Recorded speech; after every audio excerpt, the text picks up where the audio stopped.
empty other side. If you guys are okay, let's, I guess, just head there. We love it there.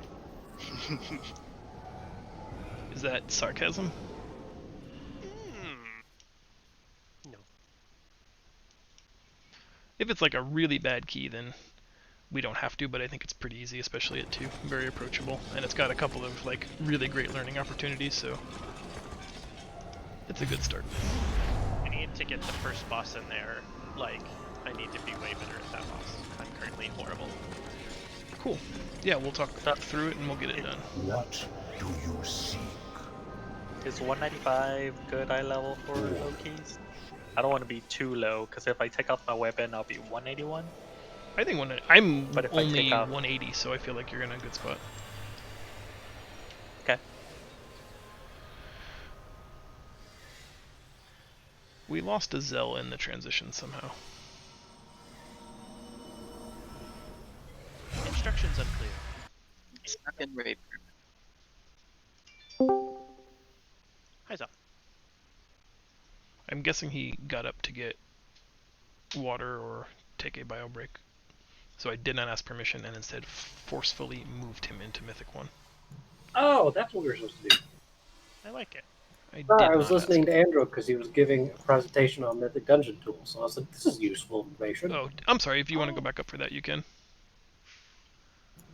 No, it's fine. Let's get down to business. Before I get going, you guys, guess what? Try Something New has just gone live. My phone just told me. Better tune in. In my mind, I see padding with Mythic Dungeon tools as a slightly more advanced subject, so I think we'll get at least one key done with basic fundamental understanding, and go from there. What do you guys think? Sounds good.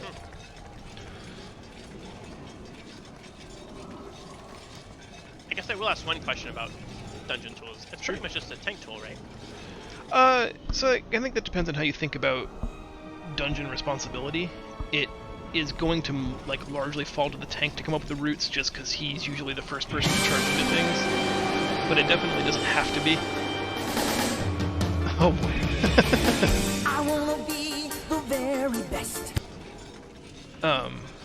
So I think whoever's like the shot caller will probably be using Mythic Dungeon tools. It's just because of physical proximity that often ends up being the tank, but it doesn't have to be. If you end up being just really comfortable with Mythic Dungeoning in general, and you find yourself wanting to pug or organize a guild group, but nobody else is the shot caller, then you probably could easily just put together a route, share that route in MDT, or just, share it as a screen grab, so people have a rough idea of where you're going. The nice thing about it being the tank is that I don't necessarily, like right off the bat, I don't know that there's a whole lot of value in telling you exactly where we're going and what we're pulling, because that doesn't change a whole lot from your DPS perspective until we get to high keys when we're planning around prideful pulls or, utilizing, banking some DPS cooldowns for an especially tricky pull. But that's like when we get into serious keys, that's what I will do, is show you a screen grab of the route that I intend to run. That way everybody's kind of on the same page as to where we're going.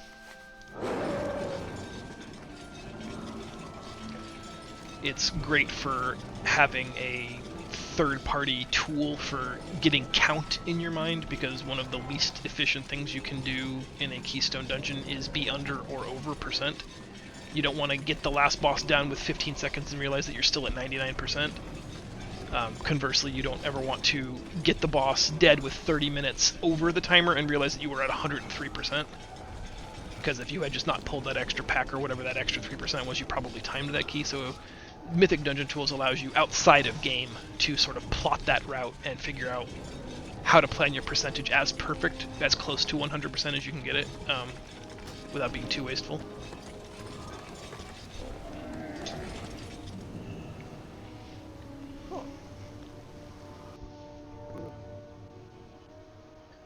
This is a good dungeon for mechanics and stuff. It is. There's a lot in here. I was really happy about that. So first, I think it's useful to talk about some general parlance that gets discussed. I'm going to assume nothing, and if I'm like repeating information that everybody already knows, I apologize. But sometimes I feel like even the language can be intimidating to someone. if they don't know. And shorthand tends to create like a feeling of, if you don't already know, now you're in too deep to ask. You know what I mean? So stuns are stuns. AoE stuns are preferable, but single target is valuable if the target that can't be interrupted is going to cast something that needs to be stopped. We'll call for a stun, but that can be a number of different, abilities across the thing. You'll hear me refer to interrupts as kicks sometimes. The quintessential interrupt is the rogue's ability called kick, so somewhere along the line it became standard shorthand to just refer to all interrupts as kicks. Let's see, CC is short for crowd control, and there are kind of two forms of that. There's a very short term, like a 12-second daze or fear, and a much longer, like a polymorph that's going to last a full 60 seconds. When we need something hard CC'd, that's going to be like a polymorph, or a hex, or in some cases even a root. Short duration CCs like incapacitating roar or a warlock's fear are useful for interrupting casts mostly in a Mythic Plus dungeon. They don't really have a ton of other utility, but for mobs that cast something that can't be interrupted traditionally, we'll look for soft CC options. Purge is another thing you'll hear thrown around quite a bit. That is offensively removing a magical based effect on an enemy. So demon hunters can consume it, hunters can trank shot it, mages can spell steal it, priests can dispel magic, warlocks can consume it, and shamans can purge it. They have the first ability called purge. That's why it's called that. In this dungeon specifically, there are a number of things that Zell can purge and Zeph can spell steal. However, you always have to be careful, Zephyrian, that you don't steal something that's detrimental. The ghosts in the second corridor they'll spawn spirits that are immediately destroyed if you purge them. You can spell steal the buff that lasts 10 seconds, and the only thing it does is it kills you when it expires. So be cautious what you're spell stealing. There are several opportunities in Mythic Plus Keys to remove an enrage effect, whether it's during the raging week, which it is this week, or whether it's a mob who has an enrage-like ability. Druids can soothe that, hunters can trank shot that, rogues can shiv it. We don't have a soothe. Oh no, we've got Cole. Sorry, excuse me. I will sometimes call just dispel, generically speaking, but you should know if you are a class that can dispel. All healers, in other words, anyone in the healing spec, can dispel magic, but monks can dispel disease, as can paladins and priests. Paladins, monks, and druids can dispel poison. Shamans, mages, and druids can dispel curses. So always look for those opportunities. If you're in a dungeon, like this one specifically will have a lot of curses that goes out in the Ardenweald wing. If you're a druid, a mage, or a shaman, watch for those opportunities. Even if it's something as simple as just taking care of your own, that can be helpful. It shouldn't just fall to the healer to have to spam dispel everybody in the party, especially if you've got the ability with one global to do that kind of thing. And then I want everybody to think about... you'll hear me sometimes say personals, and I know that that's a very ambiguous statement. That's kind of shorthand for personal defensive cooldowns.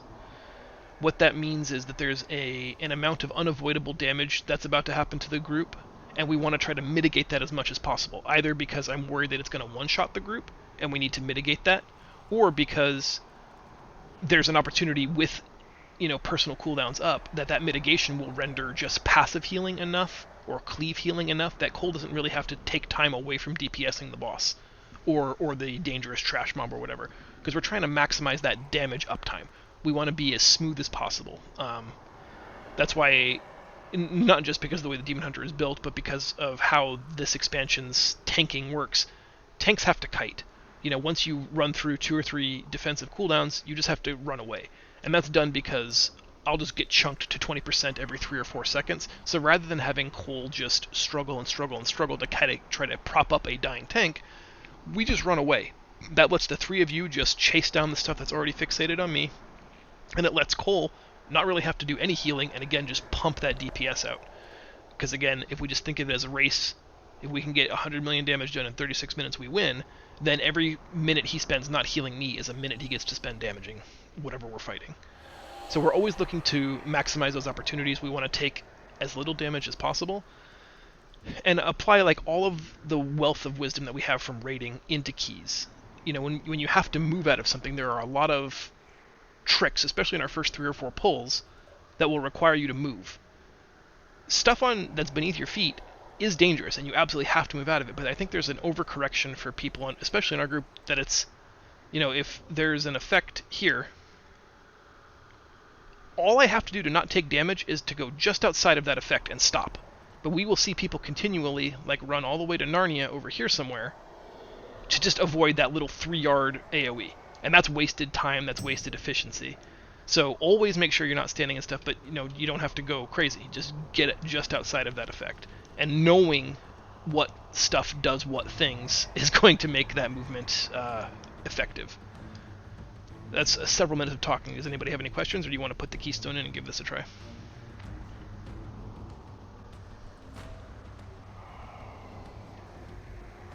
I'm going to ask one quick question. Sure. Because it's been bothering me for a long time. Is it because we just want to go fast all the time that we have stopped CCing? Basically, yes. And I say that because I think back in my day, we'd see a pull with 8 mobs, and we'd need 4 crowd control just to get the pull started. Mm-hmm. So there are 2 factors to that. One is speed, absolutely, in that if we churn up the AoE machine of the DPSers and we put 4 of the 5 things into it, then, you know, we were very efficient and effective with our time there. And then if we have to do that same spool up and damage countdown to a 5th thing that was too dangerous to pull at the same time, we're really taking a huge hit there.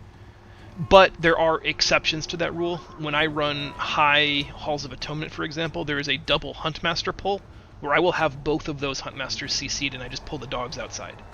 So, yes and no. Almost never, unless the threat of a wipe is so high that it's worth being a little time inefficient just to make sure that we don't wipe. And we'll make up for that by like double or triple pulling somewhere else. But if it's a reasonable challenge, no, we're gonna face tank everything and try to burn it down collectively. If there's a pull on a high fortified week that, you know, this is the challenge, this is probably going to wipe the raid, and there is 1 or 2 easily CCable targets, then that actually might be the correct decision. And yeah, so before we put the key in, just remember cooldowns. It's tyrannical week, so there is some value in trying to make sure that you have your 2 and 3 minute cooldowns up for a boss fight. But I think everybody, myself included, woefully underestimates how much time we spend on trash and how much time it's going to take to get from, you know, here to the first boss. I mean, easily you're going to have time to cast Icy Veins 3 or 4 times between now and Hakar. So there's no reason to sit on those cooldowns. That's, I think, how a lot of people lose so much damage potential, is there's like that fear of, well shit, if I use it now I won't have it later. There's going to be tons and tons of later, guys, I promise. The idea is we want to get through the biggest challenge ahead of us as fast as we can and move on to the next biggest challenge before us.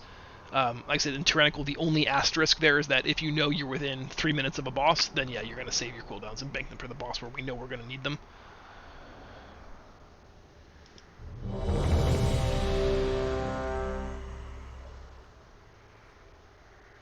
Yeah, that's smart. What Cole is saying is wise. Here it's very like structured. We go into very, very distinct wings, so you get a feel for, okay, we're coming up on the boss, now it's time to start banking cooldowns. On a non-fortified week, which you can also consider doing, is organizing a cooldown rotation amongst the DPS. In other words, if Carrot goes ham at the same time that Zell's going berserk and Zeph pops his cooldowns, then like we could instantly melt a non-fortified pack and then struggle through the next 3. Where if Carrot blows his cooldowns on this first pull, then Zell blows his cooldowns on the second, and Zeph on the third, then they're back again. Carrot's got his back again for the 4th pull, and we just keep rotating through these non-fortified packs, making them significantly easier with each person contributing high DPS for each pull. Does that make sense? Mm-hmm. Cool. Let's give it a shot. The one thing that we talked about the other day that I want to just reiterate, the font of power, when we insert the key, will reset any cooldown that is natively 3 minutes or longer. So there is value in activating a long cooldown that's got any appreciable amount of uptime. The countdown itself is 10 seconds, so if the buff is only, 10, 12, 15 seconds, it may not be worth doing because you're only going to get 5 seconds of it. But those cooldowns do get reset. So that's why the pull timer usually happens, is because you've got, an Incarnation Druid or a Metamorphosis Demon Hunter or somebody who's got a long 3-minute or longer cooldown that they're going to activate prior to pull.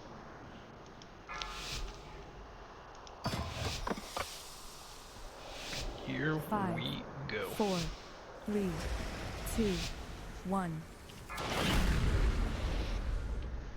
Die.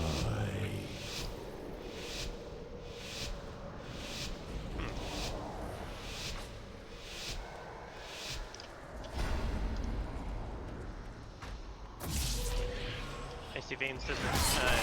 Buffer in the center.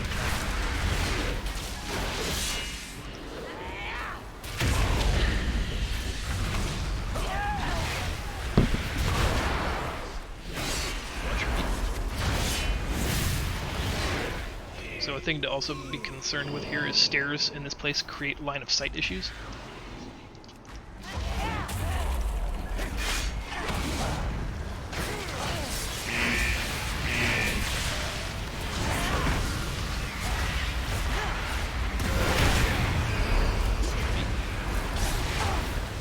Now, watch the enrage here. You'll see Cole probably dispel it. Oh, we're not raging yet. Ha! Never mind. That happens later. But Dark Lotus is a cast as a scribe that can easily be interrupted. So myself and Zell are both available to interrupt. We should have probably grabbed that last scribe. Give 'em to your boss man now. Just because that's, one fewer point of damage that he has to heal. Sorry. So you can be sending them to the mall. Pretty sure I got one of them. This is a big pack that we will normally hero, so let's go ahead and do that now. This is our heroism.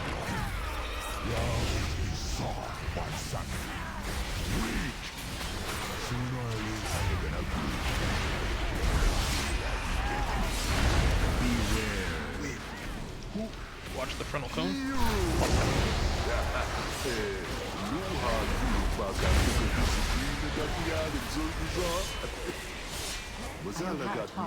That was really smooth, guys. But if you collect me mojo from a few So on a 10 or higher, the Prideful affix will give you a mob every 20% exactly. If this were a 10 or higher, we would go down to just in front of the Manastorm wing and pull all of that trash, which would spawn a Prideful there, which we would use to kill the 2 Bone Guards, then work our way back this way so we would get our second Prideful going into Hakar. These Devoteds will channel an ability that turns them into the Sons of Hakar, but it's not interruptible, it is, however, stunnable. So, I'm going to line of sight the Priest to this pillar back here, but Zell, if you can drop a Capacitor Totem and we can DPS those 2 Devoted down before they have a chance to transform, we're in a really good spot. So go ahead and drop your Cap Totem and I'll talk the Priest in. DPS those 2 ads now. Go kill him. We should have plenty of damage to get this done in 5 seconds. Well done, guys. Now in a hierarchy or in a fortified setting, you want to go in and start DPSing it first, wait for them to start their cast, and then interrupt. Make sense? Yes.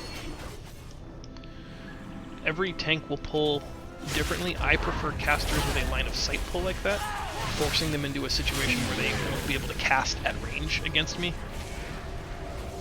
In those situations, if we don't have someone to misdirect, you want to hold DPS for just a second. These are the spirits that can be purged. So if we have an offensive purge that's not a counterspell, we can make those spirits go away. Beware. This. Well, that spirit. They just do... They only live for 10 seconds, but if they touch you, they do a considerable amount of damage. Which, again, damage Cole's going to have to heal or...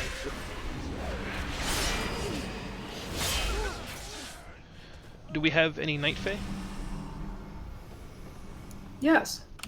So these urns are the Night Fae superpower in this dungeon. It will stun everything in a 30-yard radius for 10 seconds. So again, let's jump in. I'll watch the heal on the Hexer. If somebody else, Zell, if you can watch the Hex, and Zeph, if you can watch the Lightning Discharge. Or Carrot, excuse me, you're going to have a better interrupt. Carrot, watch the Lightning Discharge, and then Zeph, you're just on standby for anything we miss. Jump in, pull this stuff, and then whoever our Night Fae is, I forgot, go ahead and just click that urn, and then DPS those 3 guys down before they transform. Okay. Here we go.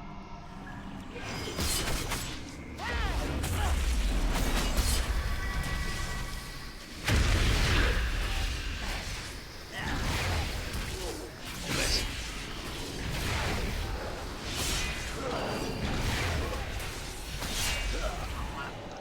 Okay. I will watch the heal on Square if somebody else can watch the heal on Moon. Do my best.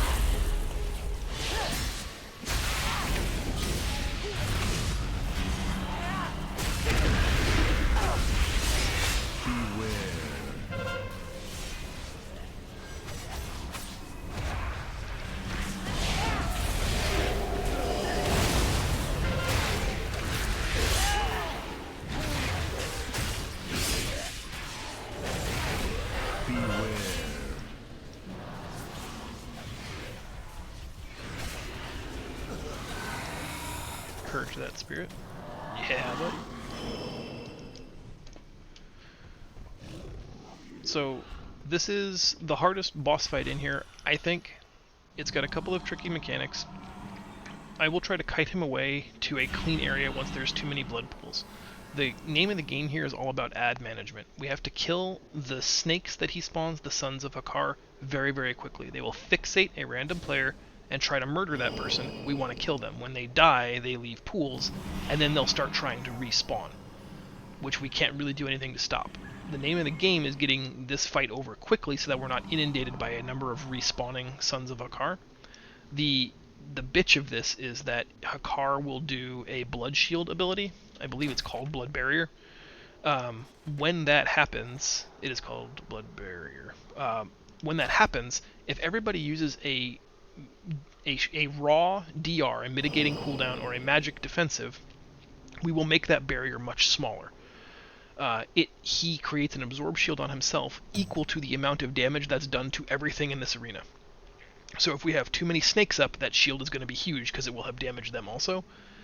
And if it does full value to all of us, the shield will be huge. If we have no snakes up and we can use personal defensive cooldowns that reduce damage done, the shield will be much smaller. So everybody's got some way to mitigate damage. If you use it just before the blood barrier cast, we'll have a much easier time. Here we go. Mine. I will live again. Face the wrath of the Soul Slayer.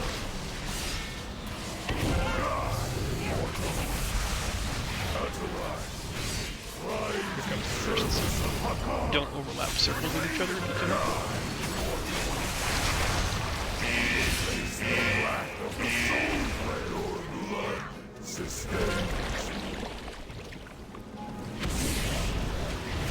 Break the shield.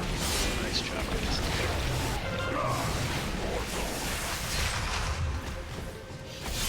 Face the wrath of the Soul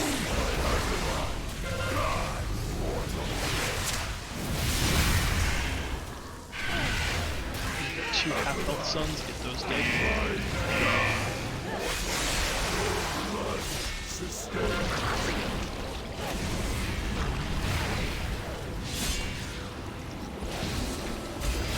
Shield down while they're on.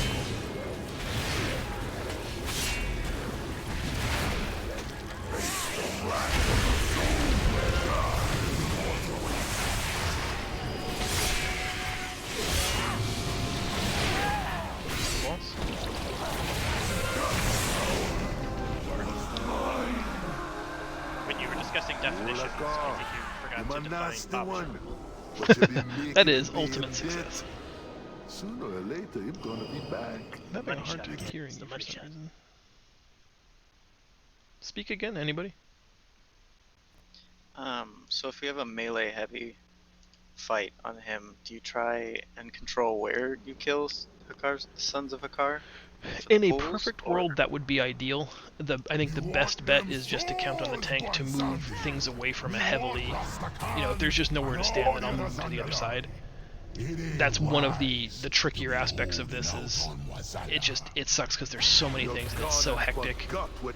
In a perfect world, I think yes, you'd have a plan for where stuff's gonna die, but there's a lot going on and that makes it impossible. I think the best bet is just to, if you feel like there's nowhere for you to stand, to let me or whoever's tanking know that hey, I can't be in melee at the moment, and I'll position him somewhere else. Coming for them all. gotcha? When you watch like somebody time their plus 21, then yeah, those guys knew exactly where each of those snakes was going to die. Oh yeah, I did that last night. So I'm gonna pull this rage spirit back up here. Once he's up here, count to about 8, and then hit the urn. If he goes below 40% health, also click the urn. We want to try to interrupt his Fury cast, which is his large raid-wide pulsing damage. We don't really care about the Enraged Mask, because that does no damage if you don't stand in the pools of bad stuff. The Rage is a nasty raid-wide thing that we'd have to use personals for. Oh, we got half of it. Half nailed it. Yeah. It takes a little bit of practice. 8 seconds, man. That doesn't feel like much. No, and it's like, I go early all the time, but I thought last time we checked it was almost literally a solid 8 count. Oh, I'm willing to believe I was wrong. Last time Nelson did a good mask, just went straight into a rage.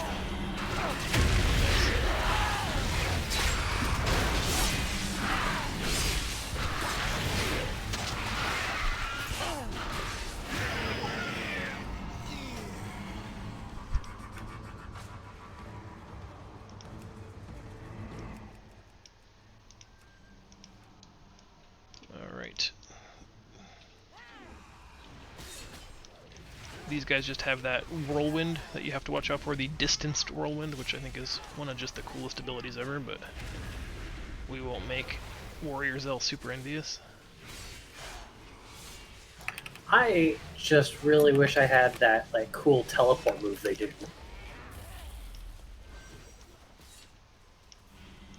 Like ever since I was seeing Ethereals do that back in Burning Crusade, I was like, I wish I could move like that. Like the what is it? The Furians in Yeah, Chronicles Chronicles of of Riddick. Riddick, yeah. Oh yeah, Wow, I completely forgot about that movie at all. me too. Ooh, it was good. I should go watch that. The, The second movie today that I put on that list. the defunct dental drill can be line of sighted. Its only really threatening ability is called Haywire, and it's a long channel. So we'll just line of sight it when that happens. Just right around the corner here. You will sometimes see people here, if they have a way to immune damage, stay in just to get this thing dead if it was close. I think that's a waste of an immunity, but it's at least an option.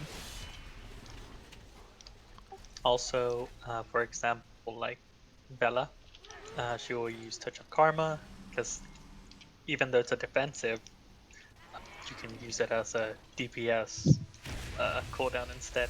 Same thing with Paladins and their bubble, because they absorb damage and then however much they absorb, they blow up. So, defensive aren't always just defensive. Sorry about that, Try. I got a little excited there. It's alright. You'll learn like each tank has got its own upsides and downsides. One of the problems for Demon Hunters is that a lot of my AoE damage is tied up in sigils, which take 2 seconds to detonate. So you'll often find that like if you go ham right out of the gate and that sigil hasn't popped yet, I literally have 0 threat on that creature, I which won't can lie, be a problem. It was only 5 minutes ago that I realized you weren't on your druid. So get used to you being on your druid. Yeah, me too. This is another great opportunity if you're over here in a tanking capacity, or if you like a tank needs support. The Demon Hunter's pretty mobile, but this is a pack that you'll always just want to kite. Just get enough damage on them to hold aggro, and then you just run away from the rest of it, because there's just no reason to take all of that damage. So if, this is a Frost Mage opportunity to use like a Cone of Cold or a Blizzard there, just if the tank is not a hypermobile one, you can slow those things down quite a bit. And they do nothing except whirligig. Do we have an engineer? Like me. Line of sight.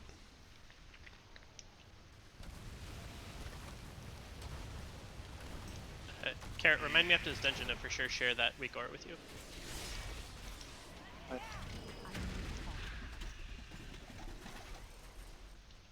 A good one?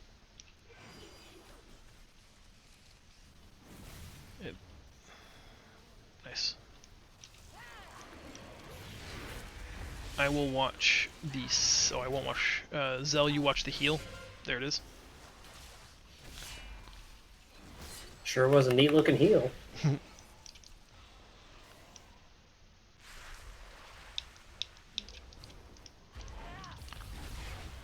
Carrot, get the first lubricate. I'll get the first heal.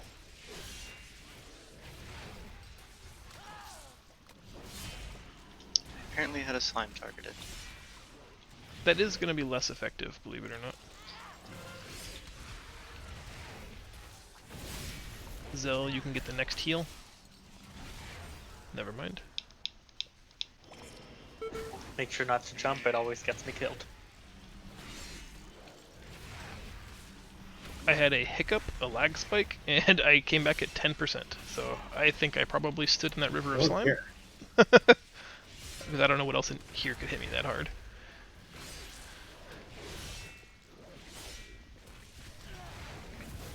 Turns out you can't force choke machines. Who guessed? Just not compute. So these sentient oils spam cast essential oil.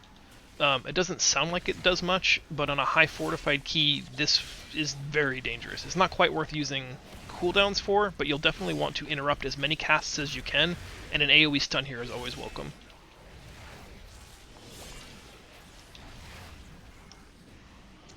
And personals. Yeah. It's hard because the +2 non-fortified, you don't really see a ton of damage happening. What? Nobody saw that. Yeah, nice save. I don't know why, but I legitimately don't know why I was moving forward, though. spam casting essential oils just sounds like a Karen convention to me. It really is. But on a high fortified key, if you go below, 80, 75% or whatever, and it just keeps chunking, that's a great time to use, health stones, personal defensives, if you can reasonably self-heal. Millhouse has got a couple of fun mechanical demanding abilities. Go ahead, Cole. Plus, you'll always have a prideful there. Yeah. Couple of really important mechanical abilities. When Millhouse does when Maleficent does the laser beams, you need to put Millhouse between the two people that are marked with the red arrow.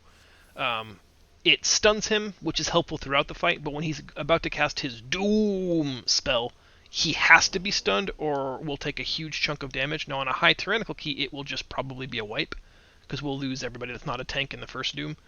He also drops power crystals around the room that channel a beam. He cannot get that beam. It's best if a DPS gets into it because it will increase your damage done, but at a bare minimum we just have to interrupt that beam from getting to Millhouse.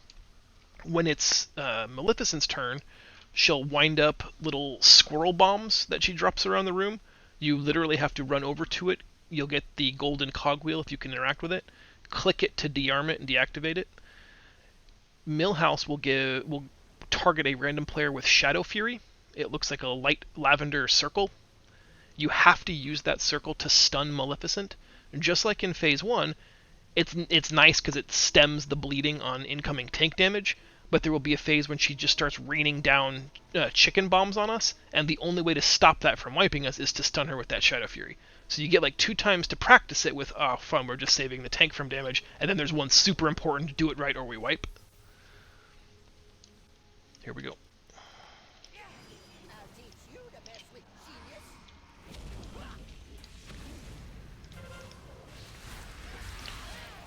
Zell, get the next Frostbolt. Zeph, get the next Frostbolt.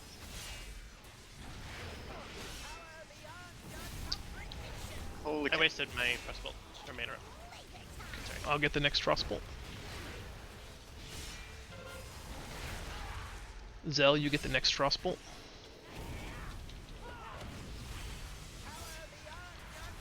Carrot, you'll get the next Frostbolt. Zeph, you'll get the next Frostbolt.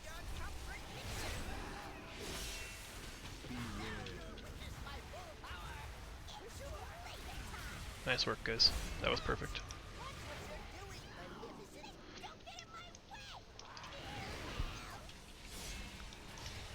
We're clicking on chicken bombs.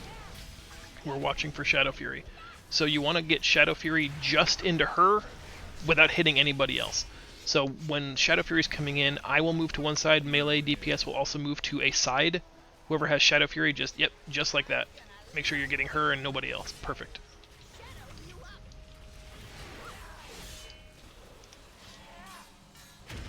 That buzzsaw is, even at a 2, no joke. Stun her. That's perfect.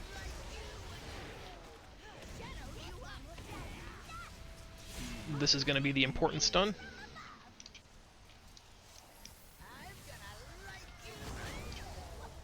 Well done, Zeph.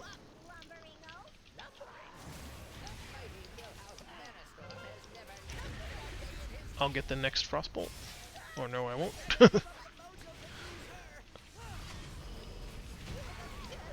Well done, guys. Hell yes. Trying to organize an interrupt rotation for the Frostbolt is important. On high Tyrannical, you start stacking frost damage taken, and the Frostbolt itself can become quite lethal. So when we've got that many viable interrupts, we can actually get every one of them. Which is another one of those freeze Cole up to do damage and just makes his life easier. I wish I could convince my fingers not to get twitchy. The second you say interrupt next blah, the second I see a cast bar, my finger just smacks my number 1 key. Like, crap. Got it. So we're going to pull this guy here, and this is one of those times where we're going to use defensives, personal defensives. When he does his rage, it's going to be AoE damage for the whole party, and that's when we're going to use our defensive. Here it is.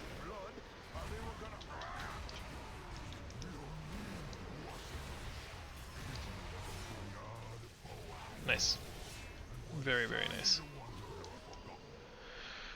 On a low non-fortified week, it is way overkill, but that's just, we'll practice good behaviors.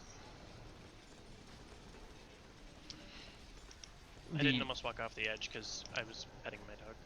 Nice. The Death Speaker here has a spell stealable buff for, I think it's 100% haste. It's a huge haste buff, whether it's 100% or not, I'm not sure, but he's also the one that will do the frontal cone that knocks you off. So, Zeph, this is something you want to spell steal. If Zeph doesn't, or he can't for whatever reason, Zell, you're purging it.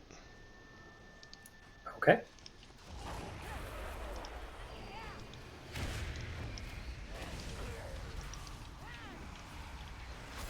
Watch your feetsies.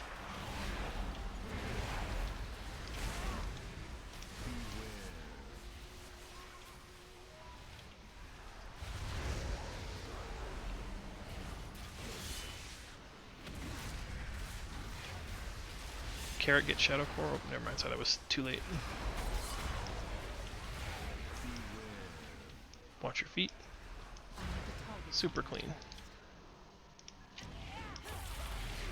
We could have, should have used the urn there. I forgot we have.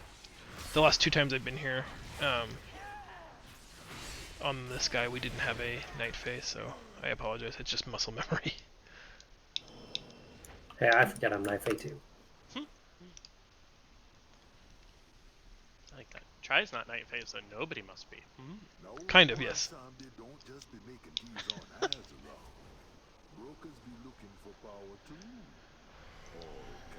Not gonna lie, it's kind of one of the reasons that I started dressing myself in full Venthyr garb. Like, surely someone will realize there's Venthyrs. Does that help? Not at all.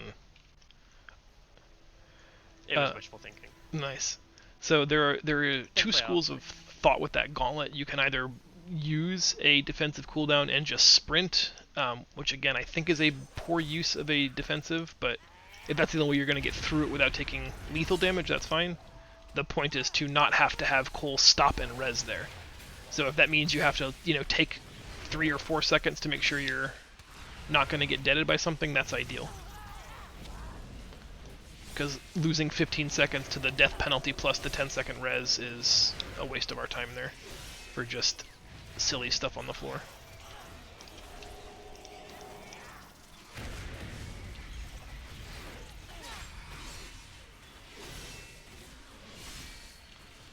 So I'm sure you've seen the curses that go out. We've got plenty of people who can decurse, so that shouldn't be an issue here. But it applies stacks. The stacks themselves do very little. However, at 10 stacks, you fall asleep, which is real bad. You can remove stacks by jumping.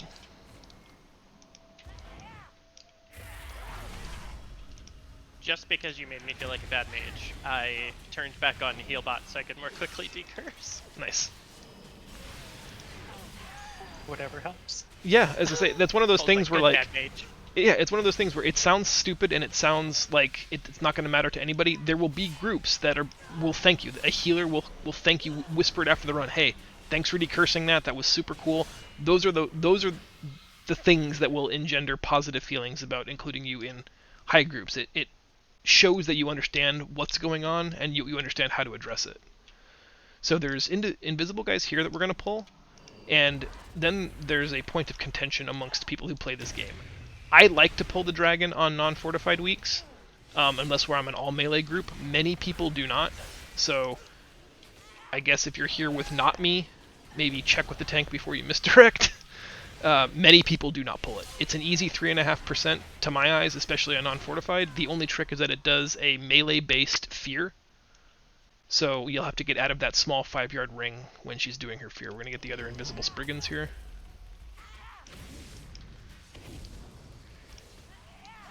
Hey, we're just going on a walkabout for a second.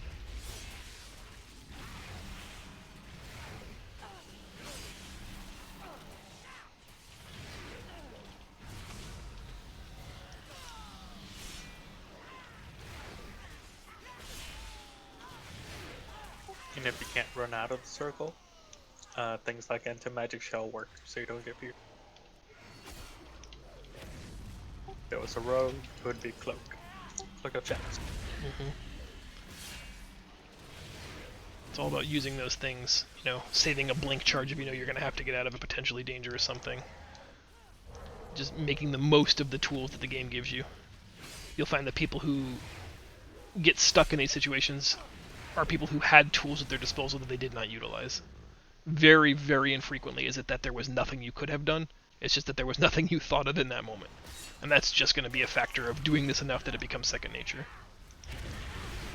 Also, a lot of people don't use facials. For example, if you were melee and you were a void elf, then you can use your teleport, like throw it out before he does the fear, and then you can just teleport out. I didn't know there was a racial besides Shadow Meld. Yes. Yeah, I thought that was it. Easily the best one. I also won't lie, I misheard you. I thought you said people don't use their facials correctly. Mm-hmm. Also underused. Need to emote I'm more. really confused. Pretty sure Feisty uses my face all the time Okay. Oh boy. as a tanky cooldown. Ah, see how I knew what was coming, so I finished that sentence? Mm-hmm. Yeah. I knew it was coming too. I feared it didn't save what you think it saved. It helped a little.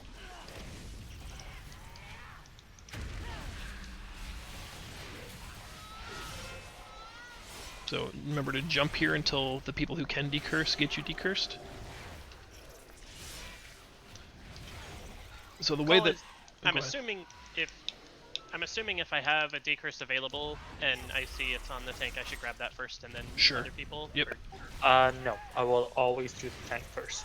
Right. Okay. so I If, should do someone else. yeah. If the healer can decurse, he's watching it. He's practiced with grid. Then you probably just decurse yourself.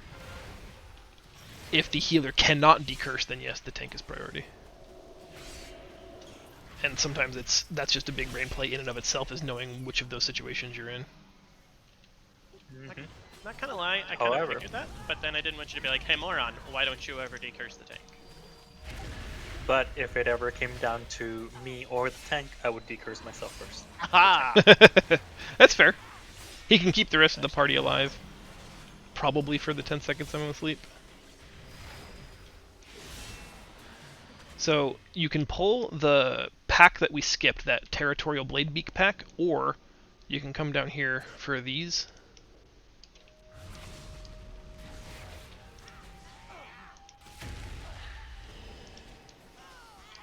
Oh my god, you were hiding in plain sight. It's like, where the hell did he go? The pond downstairs. See, I was standing by Cole because I was thinking about tribing the tank.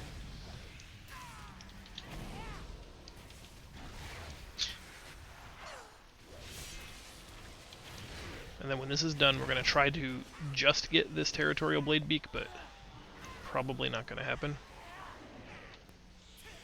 Do you want me to pull him?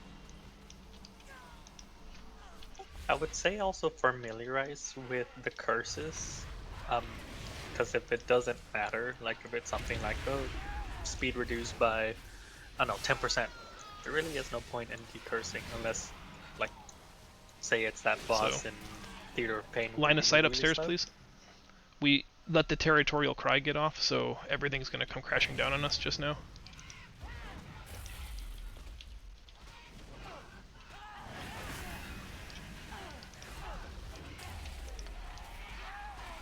I can't... So... That makes sense, Cole. I may have to take your advanced class on that. Yeah. You can, I mean, honestly, you can just read it in the in-game dungeon journal. There's tons of second-party software, I'm sure, that tells you what each curse does. If you are unfamiliar with the dungeon and the abilities in the dungeon, there are also, like, a weak aura that will tell you, like, what is and is not a super important ability or a highly threatening mob. I also found a fun, like, in the very beginning... Sorry, let's kill this guy. Just so he doesn't summon the rest of the dungeon to eat us. In the very beginning of a dungeon, when I'm not 100% sure, there's an ability, an add-on from Questionably Epic, that just gives you brief, like, 2-sentence synopsises on everything. So, like, if I mouse over Dealer, it just says, the traps on the ground throw you into the air, walk into them, when you have a bomb debuff that expires within 2 seconds, or the Explosive Contrivance boss cast finishes within the next 2 seconds. Like, that's not it's not complete, but it's nice. And for trash mobs, it'll tell you, like, this one has a heal, this one has a curse. So the easiest thing to do here is just remember that you go up using the gateway that you spawned. So one will spawn under your feet. That's the one you use. Don't run away from the one you used and then take someone else's, because that can create confusion when we all have to go up. And 2 seconds is about the threshold. When the cast is at about 2 for either your personal bomb or her explosive contrivance, that's when you want to be up in the air. Also, on your way down, you'll take falling damage. If you can do something to mitigate that falling damage, that saves healer mana and healer time. So this is an Hey, everybody... there's a racial I use. I'm a panda. Yeah, they don't believe falling damage. It's tyrannical, but not high. You'll notice that we're stacking an ability that gets put on me, and then I spread it to other people. The lightning effect, I don't know if you guys can see it, but in a higher key situation, you'll want to stagger how that gets spread. It will always be placed on me first, and then it will arc from me to the next closest person, which in this scenario, unfortunately, means that everybody up. It's probably just bouncing between Carrot and I, which is not ideal. So what I'll try to do is next time everybody goes up, I'll stay down with the defensive cooldown and pass it to ranged.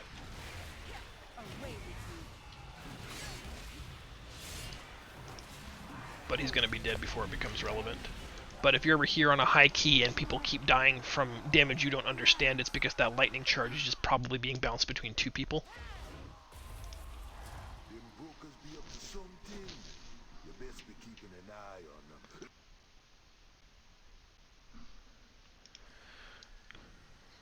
Alright, I'll I throw know it it's out. been fairly well established that this mounting thing doesn't do shit, but it's still more fun. Yeah, it's fun. I don't know where that came from, but I mean, like I say, if it is a thing, it's only a thing by a very small amount. I feel like you debunked it though, because I mean you tested it. I was Yeah. on a dragon and you were not.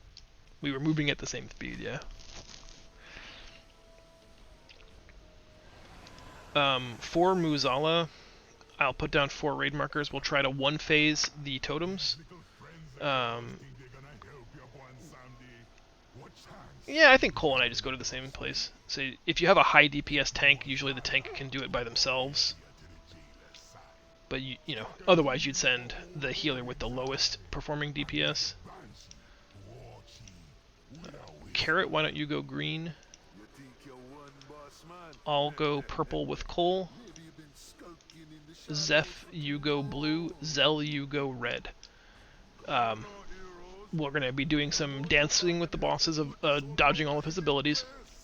When it's time, he'll cast the Shadow Reality.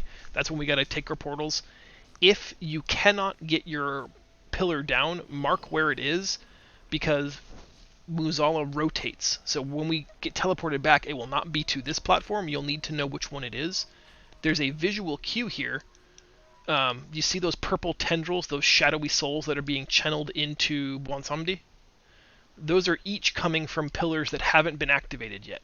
Once they are activated, those tendrils stop channeling to him. So it should be pretty visually clear where, what goes where. In other words, like purple goes to the one in the back right, red goes to the one in the near right, blue goes to the one in the near left, and green goes to the one on the far back left as we're looking at this situation. And that will always be true no matter where we're facing. So wherever that shadowy tendril, if we miss one, that's where we're going. And yeah, we'll pop Heroism just before we go through the gateway at Shadow Reality. Those debuffs, if you can bring them to me. Bring them to you? Yeah, you want to make sure that the area to run to the left and to the right are clear for that. Yeah, don't stack them up in one place necessarily. I think he's saying create a lane of safe passage. Usually we drop them right here within the staircases. That way they'll be in nobody's way.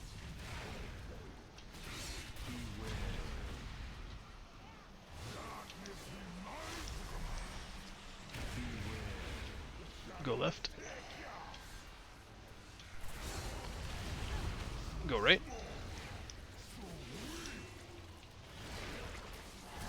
Get out of melee.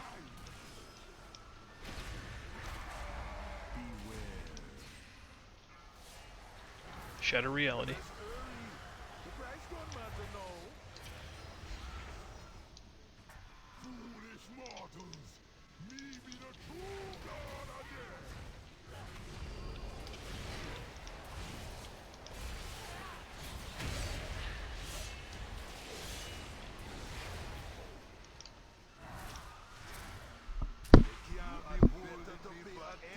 Don't forget to click your totem.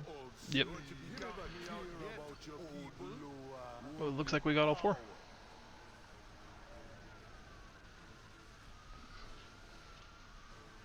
So we have to do a total of 10% to Muzala outside of this. Each of Bwansamdi's totems will do 20%, and at 10% the fight is over, so we basically are only ever responsible for 10% of his total health.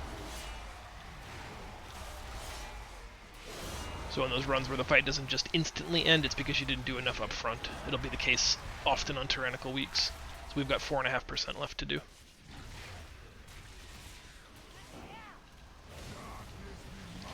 Also, Carrot, don't worry about dropping the debuff way back here. You can just find a spot in melee, so you don't have to run all the way back. Go right. 1.5%. That was my fault. 1%. Go left.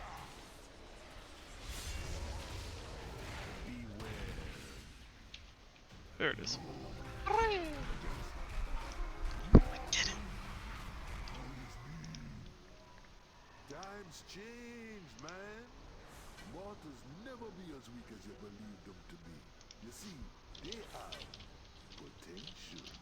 Potential. Won't you be They worried had about it being potential. You'll be having plenty of time to learn from your mistakes. Oh, nice.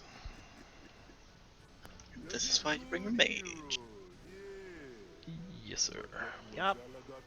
We're good vending machines and good taxis. Accept this. Alright, we're heading to Theater of Pain unless anybody wants to step out or needs a break.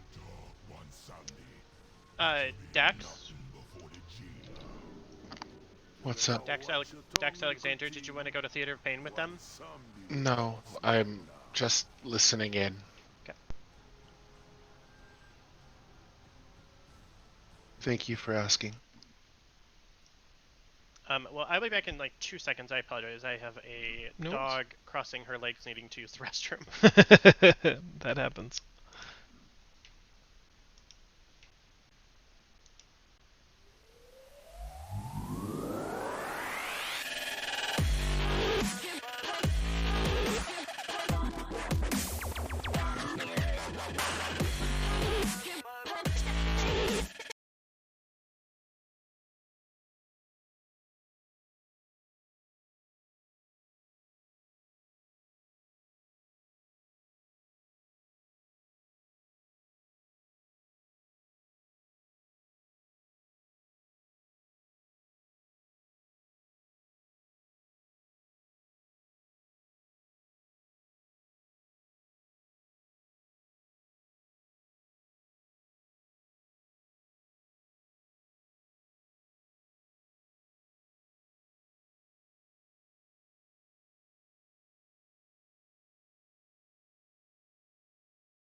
I'm gonna repair real quick before going.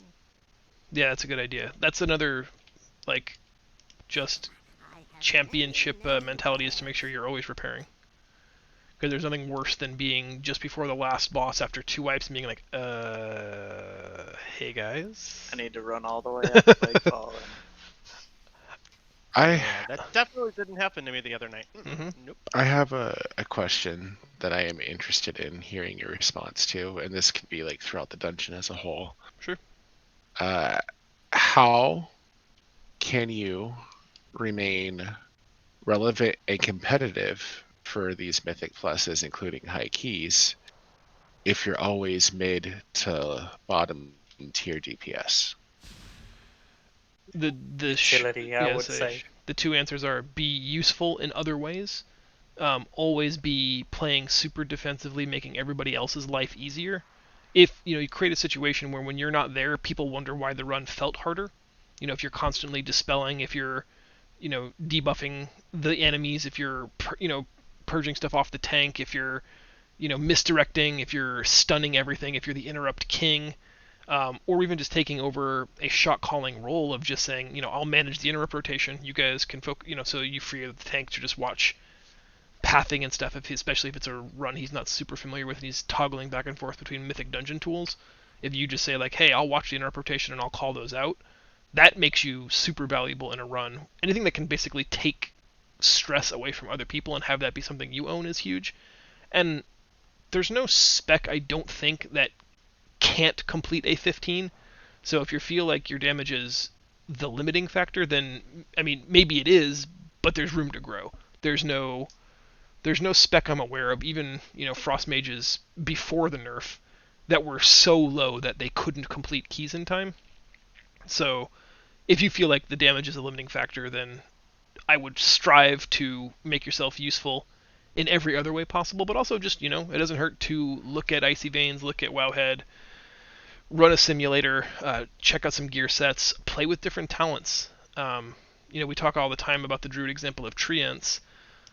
Treants do a shit ton of damage, and they provide invaluable Mythic Plus utility. You read some people's assessments of dungeons, though, and they'll tell you to take the Nature's Balance talent, so that way you can go into trash packs with 50 Astral Power, so you can Starfall right away.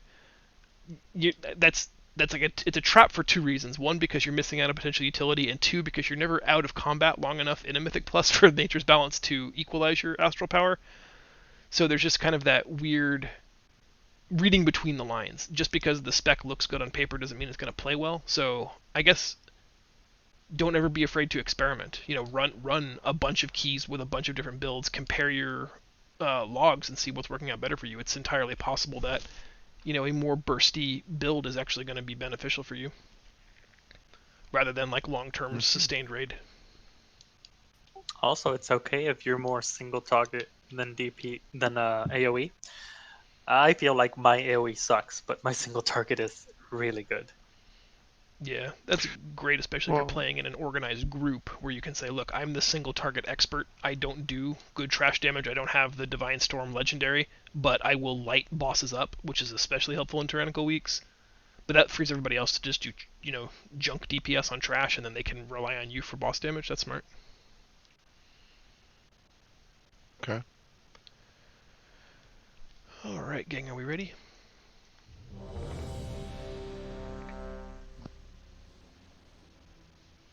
We'll be doing just the 3 pull first. We'll be pulling the Raging Bloodhorn second as its own pull.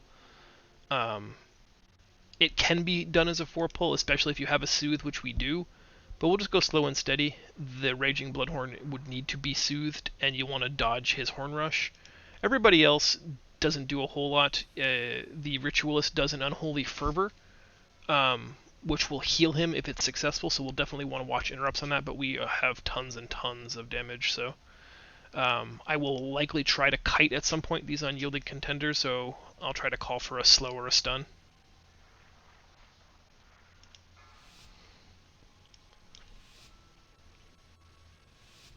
Five, 4, 3, 2, 1.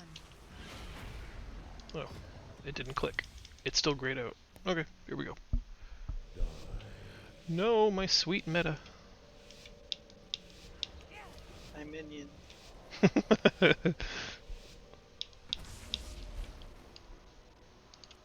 So sad Icy Veins doesn't work with that. You had me so excited whenever you were like, yeah, it's any 3-minute thing.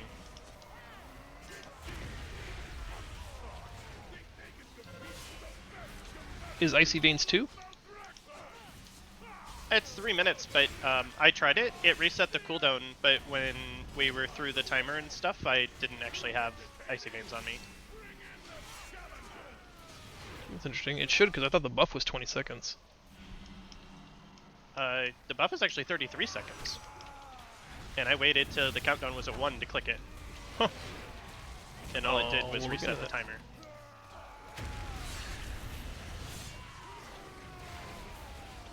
I could have fucked something up. It's me after all. Nah. Maybe just suck at mages. So there's That could be true. a different priority kill order, like, depending on the weeks. The worst possible week is necrotic, because you won't be able to clear, so you'll want to kill Decia first. So I tend to just always run that kill order. Many people will advocate for killing Sathel first. In either case, we need to interrupt Searing Death and Necrotic Bolt, so Carrot and myself will watch Searing Death if Zell and Zeph watch Necrotic Bolt. Zira is a rogue that will show up and try to gank one of us. Any form of CC will get her out of the fight for the rest of our lives, so Hex, Poly, even the grip from a Death Knight will actually cause her to despawn, so watch out for her. I felt like she was prioritizing the healer last time, but the last 3 times I've been here as a healer, I didn't get touched once, so there may be no rhyme or reason to it. Here we go.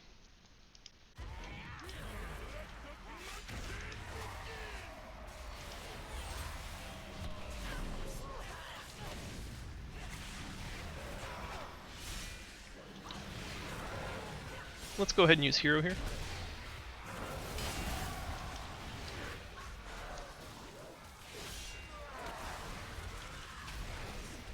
Nice.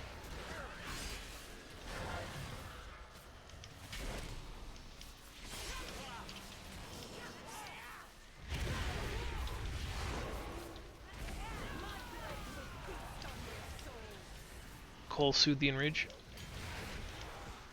on Decia.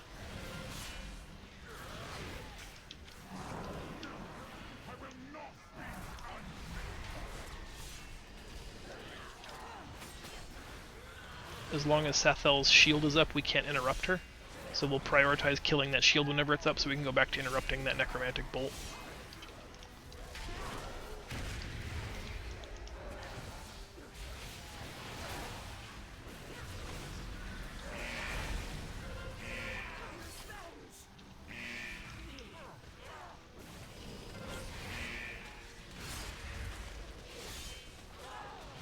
Whenever somebody can ranged interrupt Passaran, that would be awesome. See if we can bring him to me a little. If not, Carrot, can you grip him in? Nice. By hook or by crook? Oh, that dick. Just in time to have him teleport away. Love it. Carrot, get the next bolt. Zell, get the next bolt.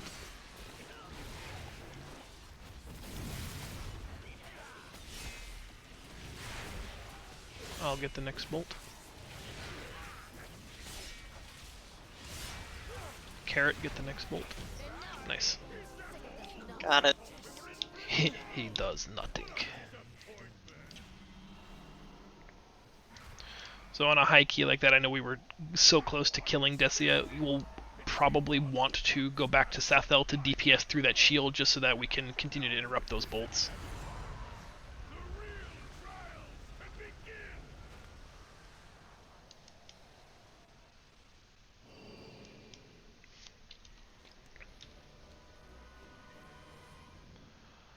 I like to go this way first because I feel like Gorechop doesn't need hero, but I feel like you can use it pretty well almost everywhere else.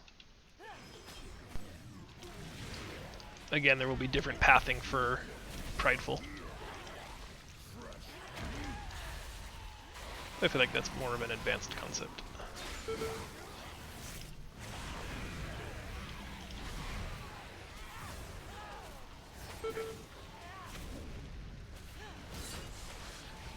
As long as those things, yeah, don't stand on them when they die, and you notice that we've got 2 diseases. So this is another one of those opportunities where if you're a class that can cure disease, huge opportunities here. Would the Pfizer vaccine help there? Maybe. I just have Viagra. Whoa.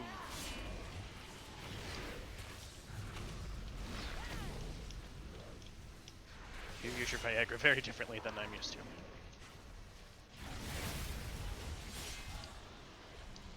Gives you uptime.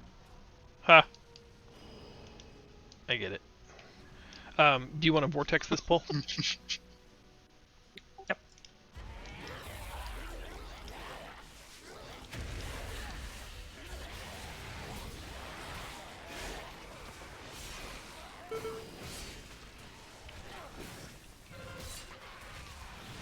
So the Ursul's Vortex or Spear of Bastion, anything that can snap like that is really clutch there because it'll stop them from jumping randomly.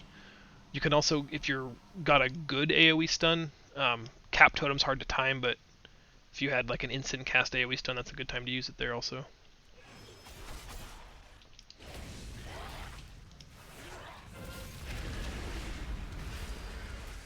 Withering Discharge is the interrupt we want to watch out for. And we want to stun Devour Flesh on this Putrid Butcher. Carrot, can you choke him when he does it? Never mind, he's not going to live long enough. So we can sneak past this guy. We don't need him for percent. On a non-fortified week, I'm not sure if it's worth waiting 15 seconds for him to pat all the way around again, but we lucked out.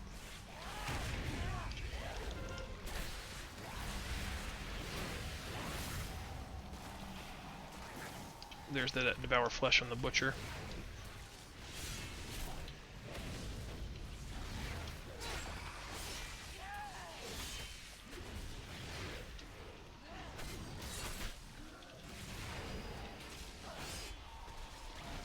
Meat Shield. I think that can actually just be purged.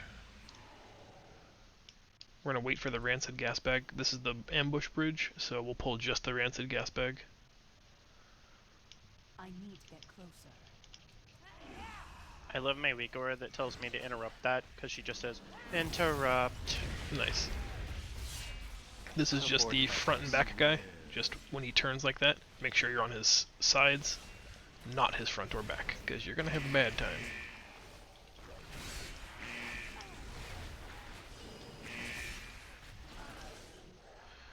Ambush time, give me just a second for aggro.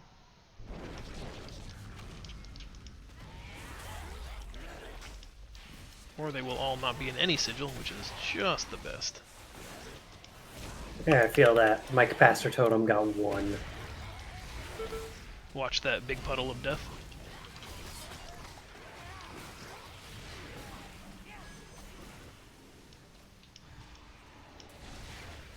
It is too far away. Zell and Carrot watch the Disease Horror's Meat Shield. I'll watch the Devour Flesh on the Butcher. Or no, it has to be a stun, excuse me. Carrot watch the first stun on the Devour Flesh on the Butcher, and I'll watch the second heal after Zell on the Horror.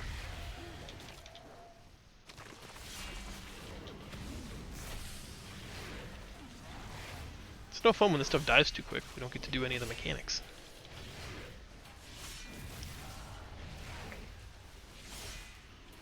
Hey, I was told to bring a baddie along, so I brought my 184 shaman. Nice. And when we're still I did chewing my through this. part in keeping these things alive. Alright, the outer perimeter of this room will silence you. You won't be able to, I guess pacify is better. No casting abilities of any kind. He does the wall of meat hooks. There will always be 2 breaks in that wall. You want to try to navigate to the break.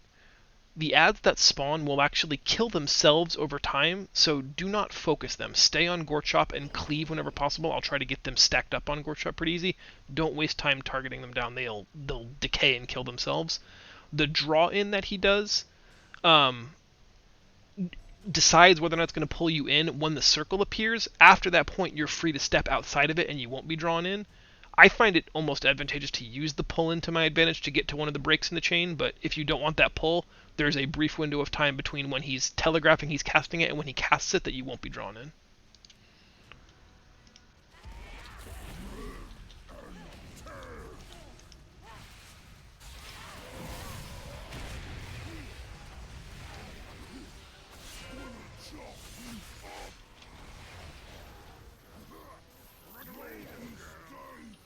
Say it like that.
Nice.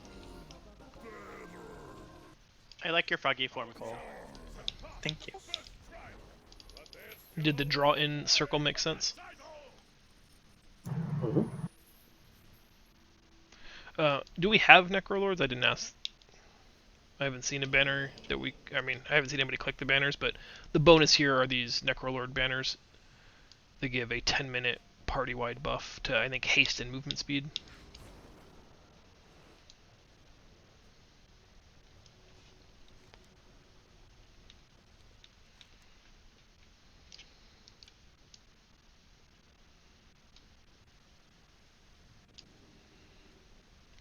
So I'm going to pull a bunch of these back into this room. It's fine this week. There are weeks where you do not want to do that.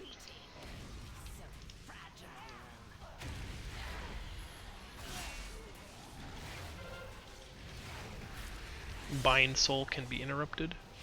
That's what'll chain you and slow you down. Okay, now this is the stressful pull. We're going to just take everything to the next room. Try not to damage anything until we're in the room.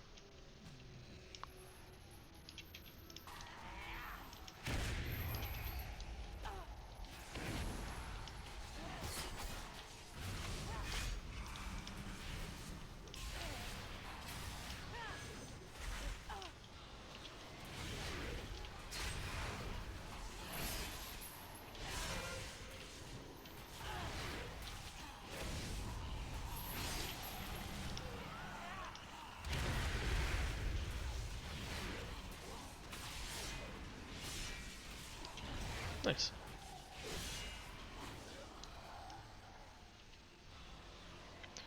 He does a curse that we can dispel that increases my damage taken by shadow stuffs. In a high fortified key, this Soulstorm is when we use defensive cooldowns. So, not going to matter here on a low tyrannical key, but if the healer ever calls for it, or if you're in a high fortified, that's where you want to use your personals. Left.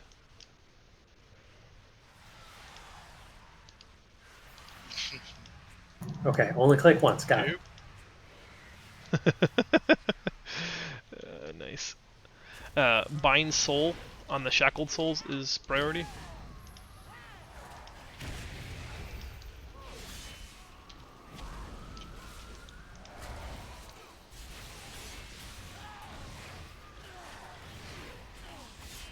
There's too many, I think, for a proper rotation, so just whenever you can get it, get it. Same thing, Soulstorm, good opportunity for defensive cooldowns on the next one here. The Soulbinders, I don't think really do much of anything. You can purge off or spell steal their Bone Shield on the Megas. Cannon should be done. He does something. Oh, Bone Spear, Bone Spike is interruptible. Something like that.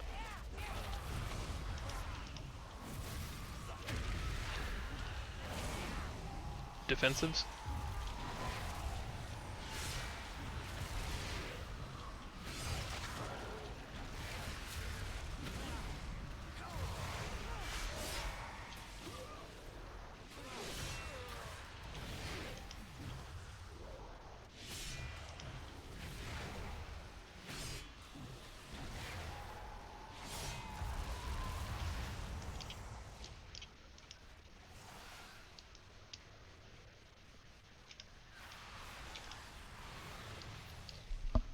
We're gonna start hitting the Vortex, the Whirlwind guys pretty soon here. First we have the Bone Reaver. Steal the shields off the Bone Magus. Interrupt Bone Spear when you can.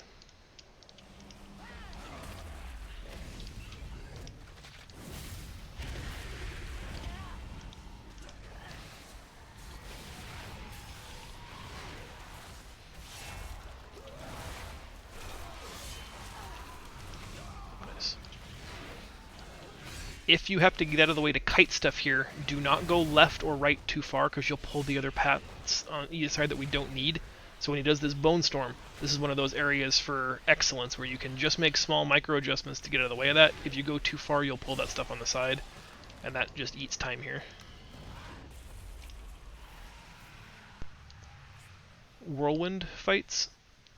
If we put all of the melee on the same side as me, then we mitigate the chance that it will ever be pointed at the ranged camp, so we never have to worry about Cole getting knocked off. The only problem it means that everybody else has to move. So pick your poison. If you're confident, then join me. If you're not sure, I guess bone everybody else.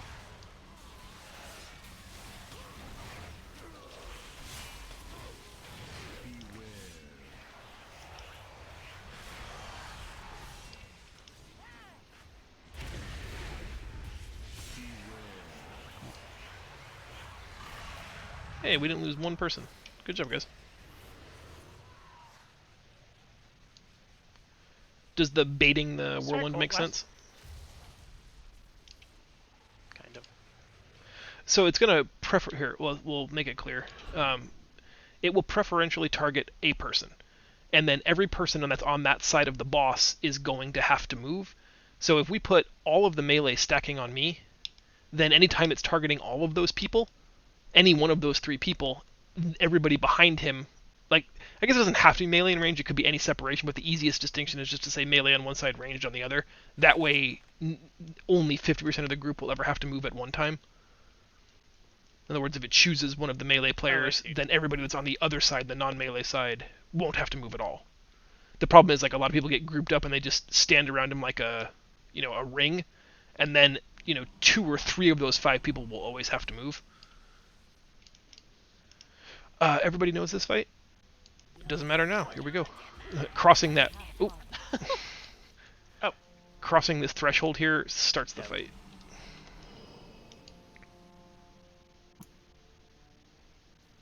The game just didn't want me to have my bone armor for this. We win?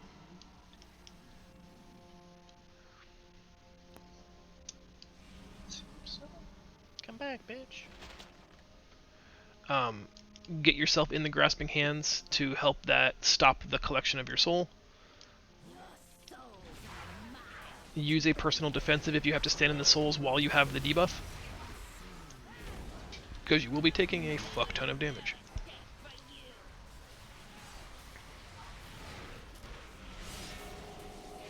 Here comes Draw Soul. If the soul escapes, you do still have to find it. It is just going to be harder because it's running around the room. There you go. Ha, they ran to me. Haha, you fool! Draw Soul in 5. What do I tend to like there?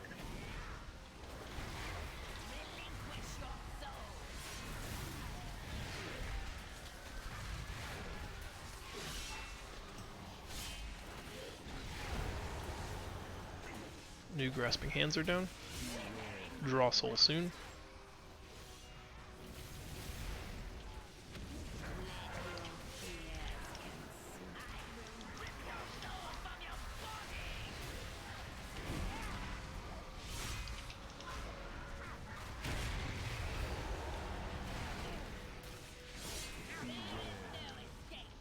draw soul in 5, find those hands.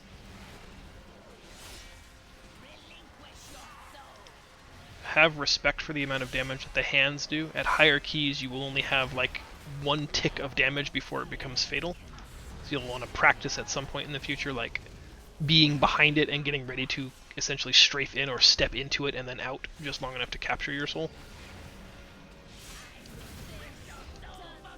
We You have can also just stand in the hands. They don't do any damage. And then as soon as your soul Wait. comes out, you get it. Isn't that like exactly what Try was just saying not to do? the hands do damage, Cole. Are you I sure? wasn't taking like anything. I've always stood in the hands. I don't know. So, truth time, I don't have to do that mechanic, and I haven't ever had to do it because it only happens to DPS. But Andrew and Rob were saying that that's what wiped them on the 15 was that Rob couldn't stand in the hands except for 1 tick of the hands damage. It was 27,000 per second. Maybe he had the other debuff, or The dot somebody that goes else out? had it and they were standing. I questioned it too, but they assured me. Because Yeah, I every single, stood in all those.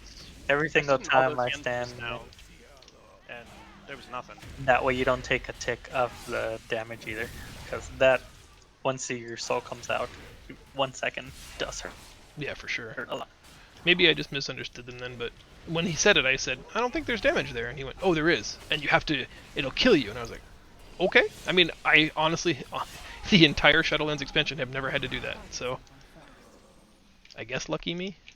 I also don't know. So you were talking about the hands were gonna like be a horrible, and I ran in them. So I thought, oh well, I'll negate it with an ice block. Mm-hmm. And what ended up happening is she didn't even remove my soul at that point. Like it canceled out the entire thing on me. Mm-hmm. I think any of the immunities make you a invalid target, which is kind of nice. I'm gonna have to keep that in mind.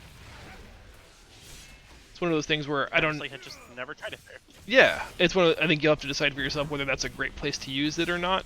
I don't have another great use for the immunity, so maybe it is just to give yourself some more DPS uptime. Pretty few places in here I feel like I need to ice block. Yeah. And I can always cold snap for another charge of it. I was trying to come up with an example of here's where you'd rather use it, but I really couldn't. I mean, maybe you have a charge up for the last boss just in case you're in a bad spot for the cone or you know you're going to get rhinoed, but that's, you know, at the very end of the whole dungeon. Maybe I'm into that. Don't keep shame. That seems good.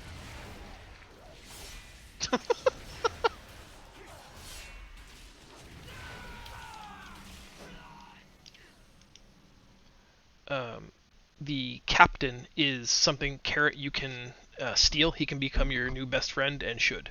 So whenever he's in range, go ahead and pet him. Do you understand my words? I had to dismiss my agreement. He will give us a buff the first time you pet him, which is awesome.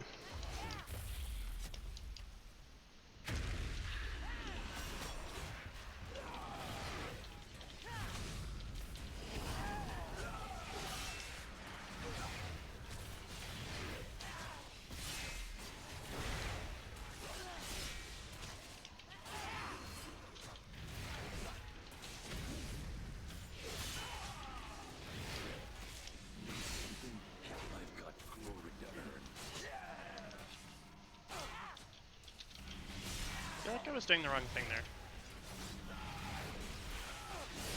Say that again? No, never mind. I'm tired and being retarded. And just remind me that at the end of the dungeon, if you haven't died, we'll need to kill your friend for a percent. I sometimes forget about that part.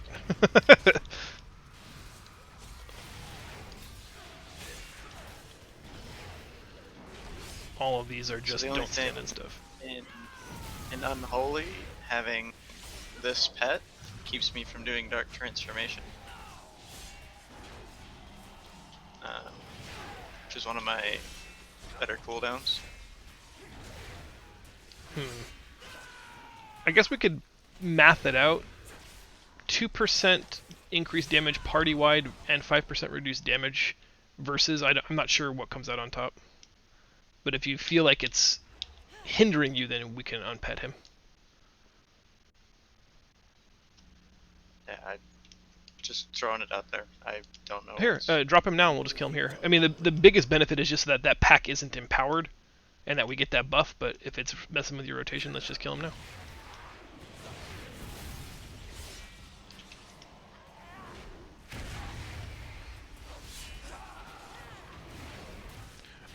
So, to my knowledge, he doesn't Yeah, have... the DK tank.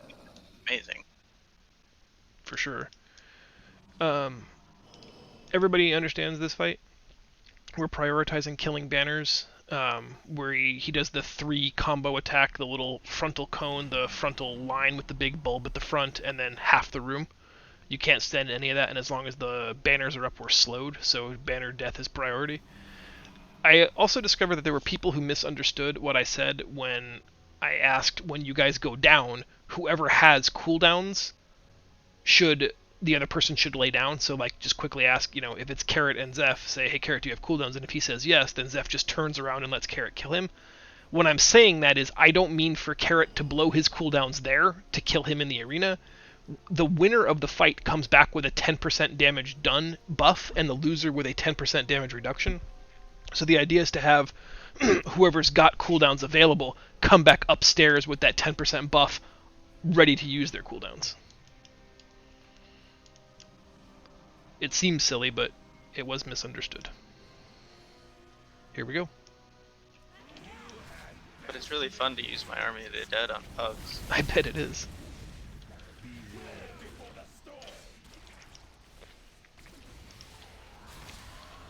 Banners up.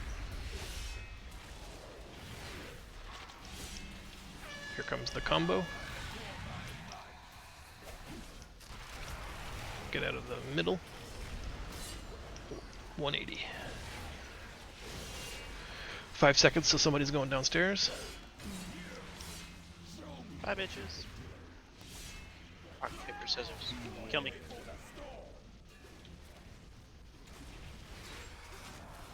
Kill me. Harder. Banner. This is awkward. I'm a mage. Why am I not dead yet? There you go. I have a ramp up. He's gonna combo soon.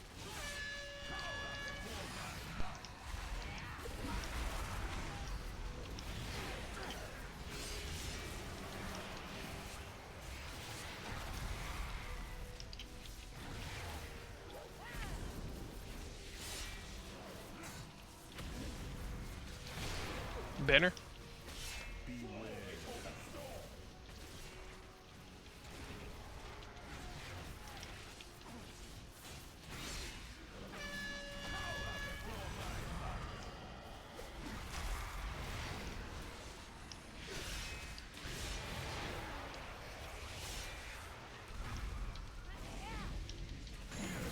You can probably ignore the next banner once these guys come back up, because he should be at around 2%, I would think.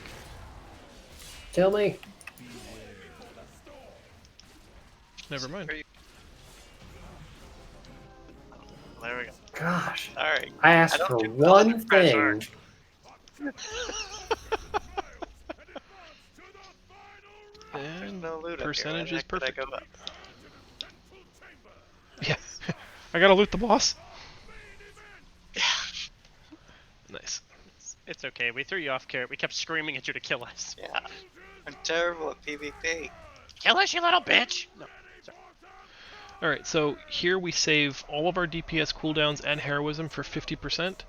She does that frontal breath beam. I call it beam, some people call it breath. We want to avoid that.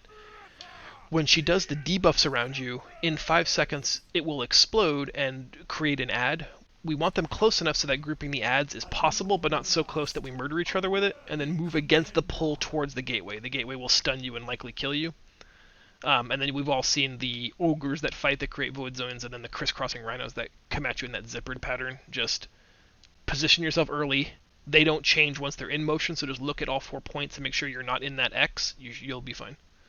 The trick is when the X rhinos overlaps with the beam, you want to plan for that eventuality. I have seen many people save their immunity or big defensive cooldown for that moment, for that specific overlap, so that way if they make a mistake, it doesn't kill them.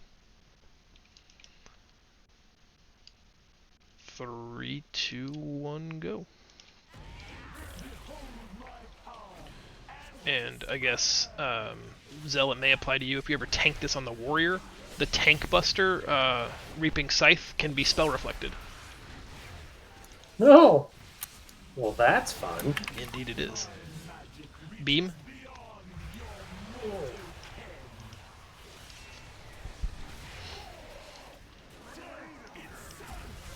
Okay, get these kind of close as we get drawn into the thing.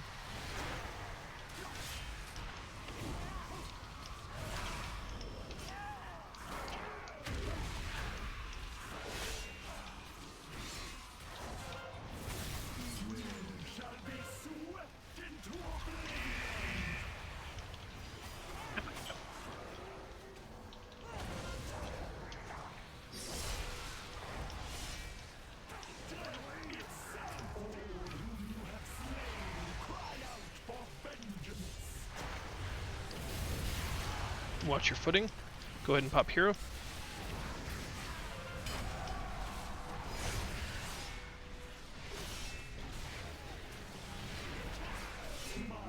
Watch beam.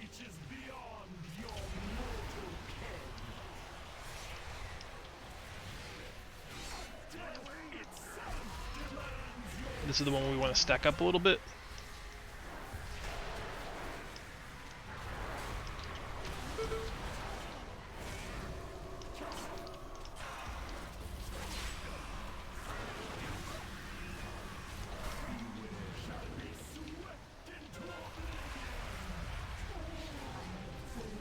Oh my god. I did nothing correctly. That's okay. I mean, that's the point of this, is to watch. I also made 2 very big mistakes there, but that is where it gets chaotic. That's where having that muscle memory for all of your spells and rotational abilities just down pat, so that you can just watch those rhinos and those ogres fighting and where you're placing those zones.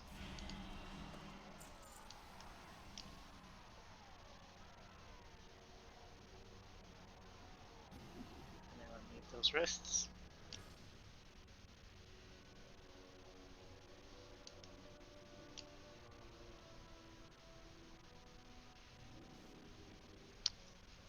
Oh, that is a bummer. Hmm. That didn't count for my quest. I think you can't loot quest items in a keystone. I could have sworn I did that before. Oh, how wretched. I've done the weekly ones in If it's to kill something, you can get credit that way, but if it's looting an item, I don't think you can loot an item in a keystone. Yeah, it says just slain, but I guess I was dead, right? Is it? I don't know. Oh well. I've had one to kill Lord Chamberlain for so long because I just haven't bothered to go do it, not in a key.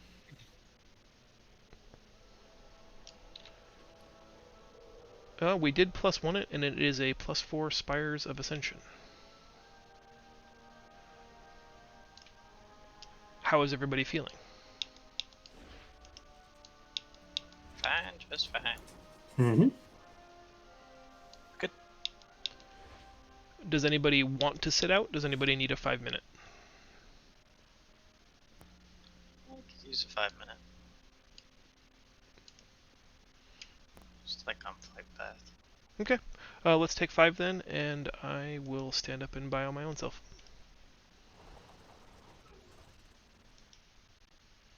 Spires, right? Yippers. Yeah. I'll just fly that way in the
Uh, I mean, if that could be a job, I would be a professional, whatever that is.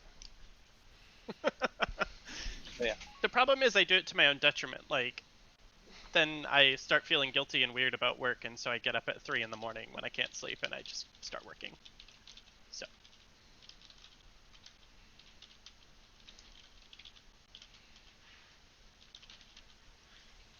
But like I said, if she's not ready or whatever, I don't want it to hold you guys up. So I can definitely go if she's not ready or able to go now. I'm just chatting with her now. Okay. I don't want to be the person that forces you to do work, but if that's what's best for you. Okay, no, she's out. I think probably she might be in a same work-life balance situation too, so. I see. Okay. That's, you have to keep playing. God damn it. Alright. It's going to be fun because we're going to try something interesting with you Try specifically. something new. I guess you'll just have to stay and keep on playing. We don't have, so that skip that I like to do will not be possible conventionally because you need someone who can distance, either mind soothe the target so its aggro radius is smaller, or can displace it after it's been CC'd. We'll talk more about it when we get there, but I think we're going to have you mage pull it for us. Okay. I'm down to try anything. Do we have... Oh, I'm Kyrian. Haha! The Kyrian ability here is Spears of Destiny, which we'll probably use on bosses.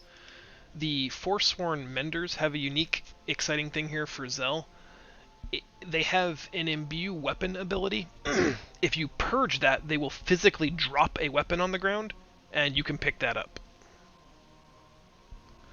Well, that's cool. Yeah. Otherwise, I will watch the Forsworn Doctrine on the Menders, and the other guys are just a frontal cleave situation, so I'll try to point them to the right, like the right side balcony, if you guys just encircle them, not in front.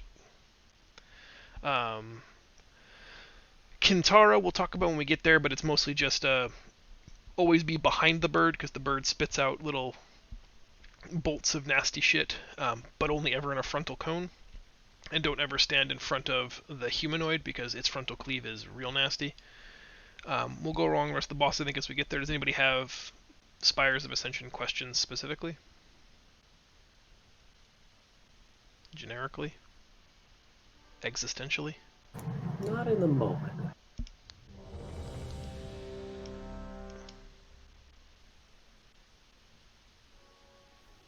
Yes, I'm having a crisis. I don't want to die because I don't want to end up with all those Kyrian. They're too pure. Not good for me. Or you would go straight to Revendreth. They won't have you. You're in luck.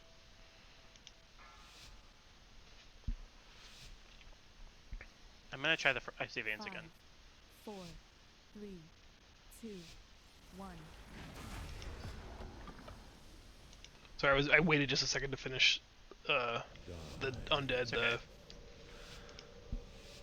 Oh yeah, you don't so have it. It reset my cooldown, but Weird. so I still had 28 seconds when the load screen came up. The Forsworn have cut a swath through most of our forces. It's okay. It's good to know. I don't understand why that's working. While I confront devils, Cohen's service. Weird that it was would- saying there was some weird timing. With Army of the Undead too.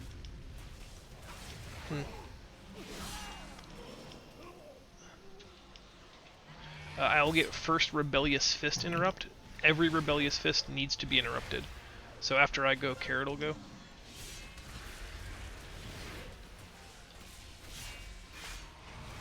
Or it'll just die before it gets to a second cast.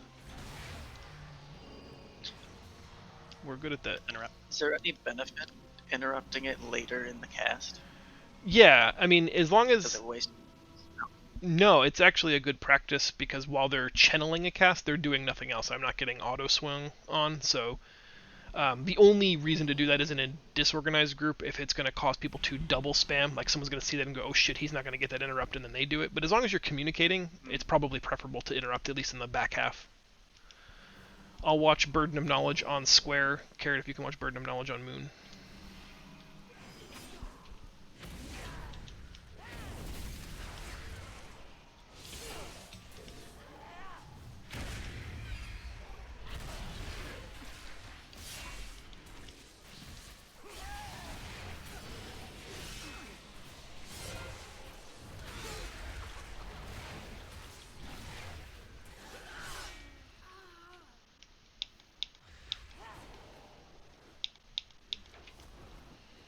Same deal with the Mender as before. I'll get the Forsworn Doctrine first. Or I will not get aggro on these because they weren't in my sigil. Sweet.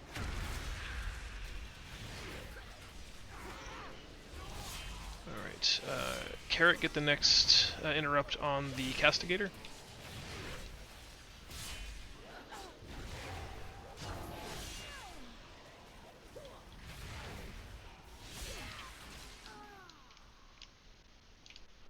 I'm so used to just having swipe for when stuff isn't in my initial aggro grab. That's frustrating. You were the paragon of loyalty, devils. And yet all this time it was you who led the force. Guys, good news. We beat the other group. I was to say, we won the race. Your blind adherence to the I didn't know path we were will have racing. doomed us all. It's not a They didn't competition. either. What? But if it was, we'd be winning. So this is one of those shitty pulls, right? Do not interfere. There is a world where we would just CC the skull if we could line of sight everything else down the stairs. It's not a fortified week, so I think we're going to be okay. But on a high fortified key, this is a very rough pull. So going back to Zell's point earlier, this is one where I would be entertaining the notion of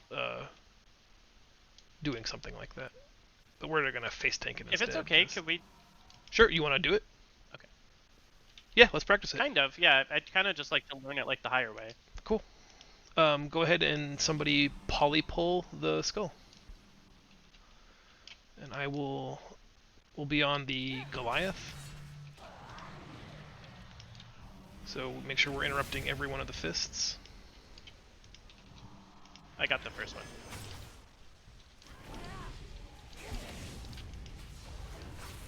Which apparently was a horrible idea. I can get the next Now it rebellious gives me fist. everything I can.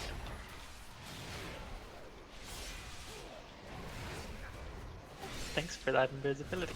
Nobody ever uses it.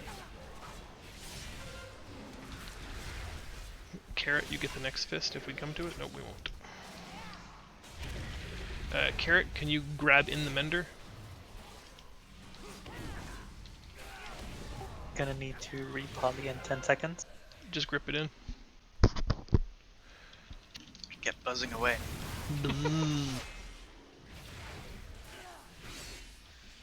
Nice. That was very clean. Minus my aggro mismanagement in the beginning there. You cannot hide. So, like we talked about, be behind the bird. I'll try to bring Kentara to Azul's whenever possible, but there's a line of like tethering electricity that binds the two of them. Do not ever be in that line. It is a shared health pool fight, so double dotting cleaving is helpful. And don't ever be in front of Kentara. Here we go.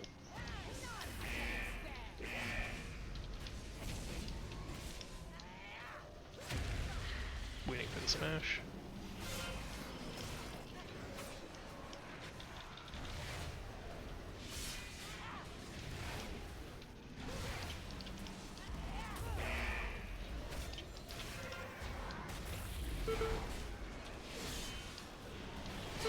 Can you clarify? Does it matter which thing we're attacking? No, they have a shared health pool. So, Okay. if you are uncomfortable attacking one in melee, like Azula's is probably safer to attack in melee from behind, but I try to stack them up because we want to be able to cleave.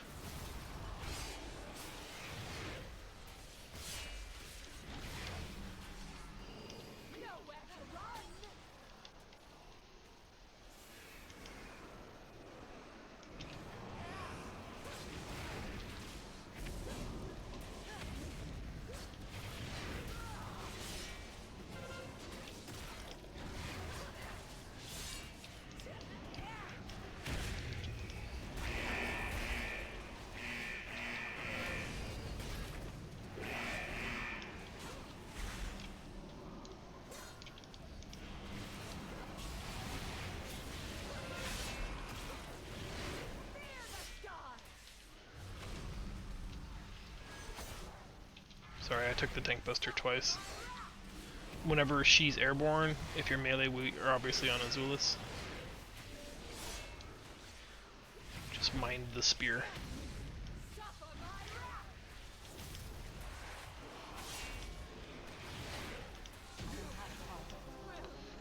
Sounds like a good life lesson. Mind the spear. The first thing I'm going to pull is this pack to the right here, and I'm going to line a sight up behind the archway. So everybody wait behind the arch. The skirmishers do this really shitty disengage thing, which I just love so very, very much. Ah, damn it. Nice try. I got one of them. I appreciate that. And the other one didn't even come. That's lovely. Phrasing? Thank you for the grip. Sorry. It's alright. So I keep trying to get around fast enough. If I can position them like this, they'll only disengage into the arch. It's just not a skill I've mastered yet. Hello. Hello. Greetings! Hello. What you guys into now? A Spires of Ascension. Pot. We've just all moved down here. Hard drugs. We're also going to do this pull here. So that we can try that skip. To practice mage and vising.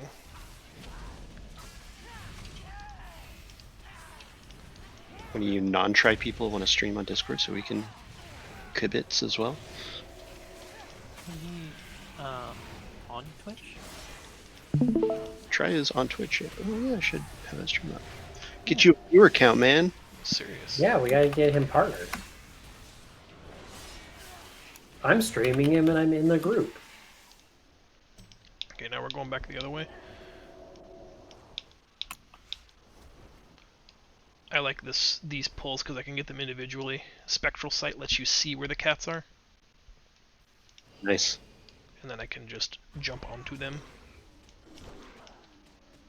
I like the flexibility of, oh, you got stunned, that eats your lunch. It does, yeah. We have not been able to figure out how to have them not stun. You can have somebody else that's not the tank find them. Well, The best thing to do sometimes is to put a marker down to have, if you have a Demon Hunter, you Spectral Sight that area, and then you have somebody Shadow Fury or AoE that zone. if they get into combat, they won't stun you, right? Like you got stunned because you jumped in, but you didn't do damage to them, Yeah, right? this time no stun. Yeah. I did a key where I torpedoed in one of those packs while Rob was drinking. Rob couldn't finish drinking. Like, he couldn't start a cast and save my life as a monk. Yeah. It was ridiculous.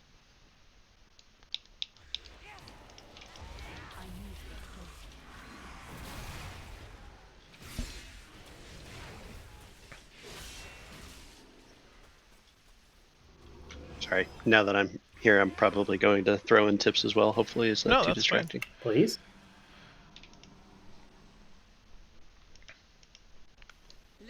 So those Praetors, that spear that he does is magic damage, which for a tank is a problem. Not for me. Or at least not a hunter, but for a monk it is. Where's that kitty cat? There it is.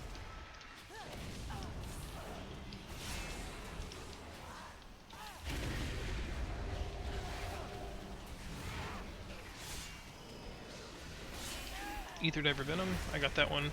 Zell or Zeph, if you can watch the next Insidious Venom on the Ether Diver, that's the blue square. Never mind.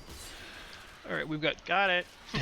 I will watch the Rebellious Fist on the square if I can have someone watch the Rebellious Fist on the moon. Will do. Carrot probably first.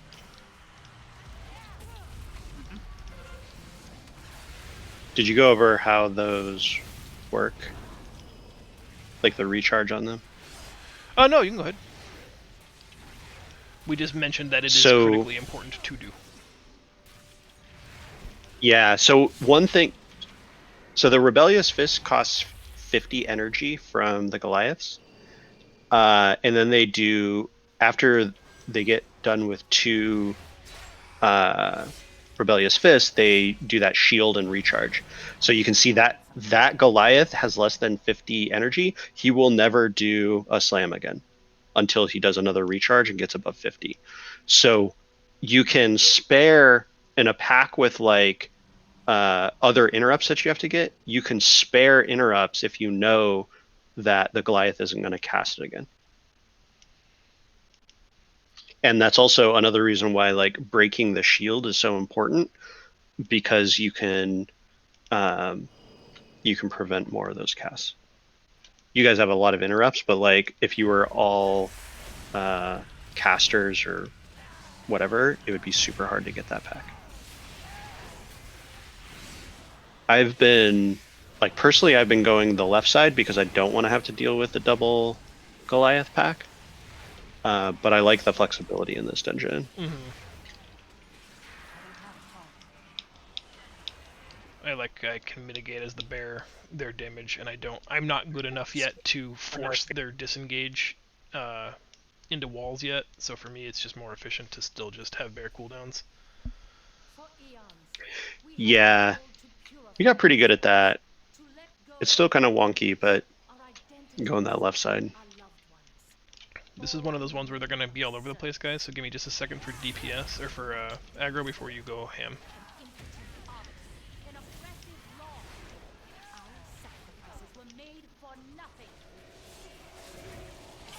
And make sure you're getting those poisons. They are a pain in the ass. Oh, and we should have talked about it, but Cole is the only one I think who can soothe, so it doesn't super matter, but the Raging Affix hold here, don't go upstairs, can be soothed by druids, hunters, and rogues, and you'll want to like prioritize which is the most threatening mob, or the first mob that's going to hit that raging threshold, and just be prepared to snap soothe that ability.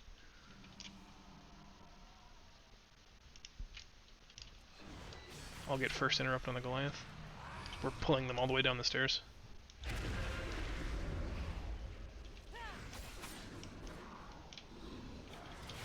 Yeah, so that 5-pack of Ether Divers is like murder. Yeah. Carrot, get the next Rebellious Fist.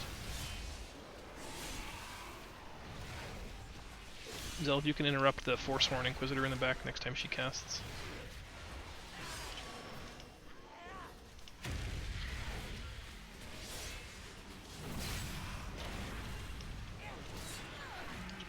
Sweet. This one's gonna suck.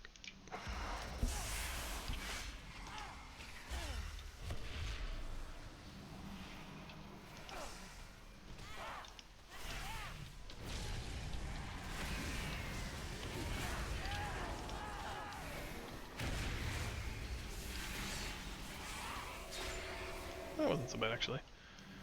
I'm experimenting with that Sigil of Misery there to disorient their cast when more than 2 of them are doing it. And then a free fight, a breather.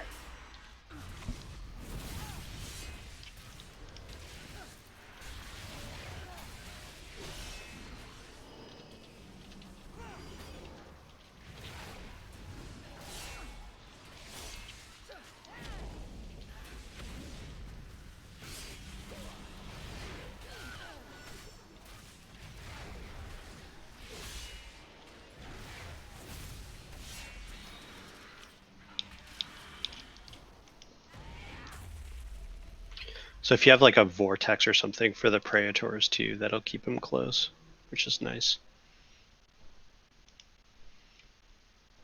I wonder if Binding Shot works. No, I've tried it on a lot of things. Binding Shot, because it works when they move. Like it's if they move a certain distance from the original point, they get stunned when they get 100 feet away. Oh. Zell, once I pull, give me like... This is another one of those shitty pulls. It's just the Ether Diver is a pain in the ass, but so is everything else here. So CC is tough because there's not a lot of places to kite. I'm going to use a cooldown here and leap in. As soon as I have it gathered, can you drop Capacitor Totem? Sure. That'll give me essentially a 3rd cooldown. Here we go.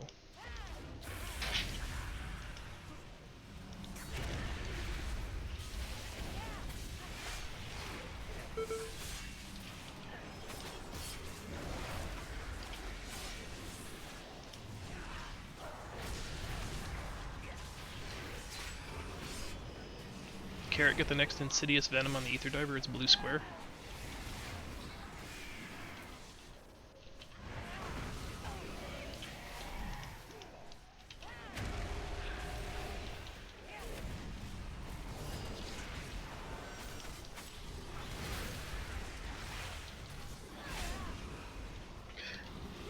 And Shay, it's in here with it's the champions, right, that drop the The weapons. champions and the menders. We Yeah. talked about that. So if you have a magic dispel, the champions will cast like a magic weapon. A mage can steal it, or a shaman can purge it. It'll drop a weapon. If a melee DPS picks it up, it'll do probably 30% of your damage on the trash pack.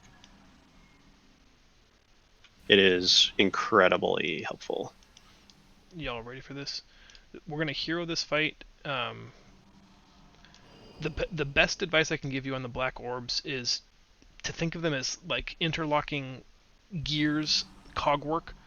So if you are in the vacant, if there's only 2 voids spawning orbs, position yourself in the empty space of the first spawning one, and as soon as that passes, just take a half adjustment to the left or right. That should put you in the void for the next spawn. You really only have to watch 1 as long as there's 2 up. When we start getting 4 or more up, it gets a little trickier. I will keep trying to move him away from them so we have more lead time to make those adjustments and dodges, and don't ever be in front of him. I'm going to point the blinding, whatever it's called, flash or barrage, away, like towards the outer circumference of this ring. This is where you meet your end. Hero?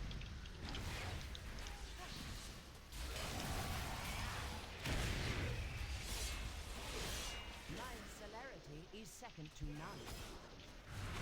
Your sight is your downfall.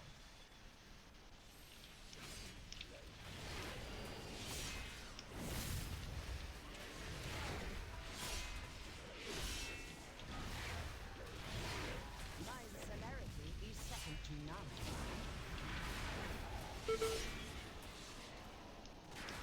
Witness radiance. Yeah, Zeph just destroyed this dude. From the shadows, I witness your demise. Many balls. I am, like, lagging something fierce. We sacrifice because we must. Mortal burdens would. Sure, blaming your good performance on lag. Yeah, it was like weird stutter steps. I don't know if you could see that on stream, but it was like just maybe a quarter of a second just freeze every 15 or 20 seconds.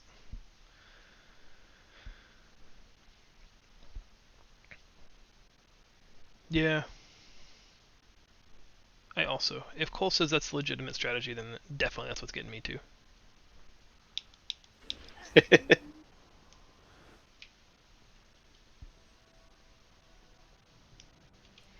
Just watch the void zones here. It does a surprisingly large amount of damage if you stand in it.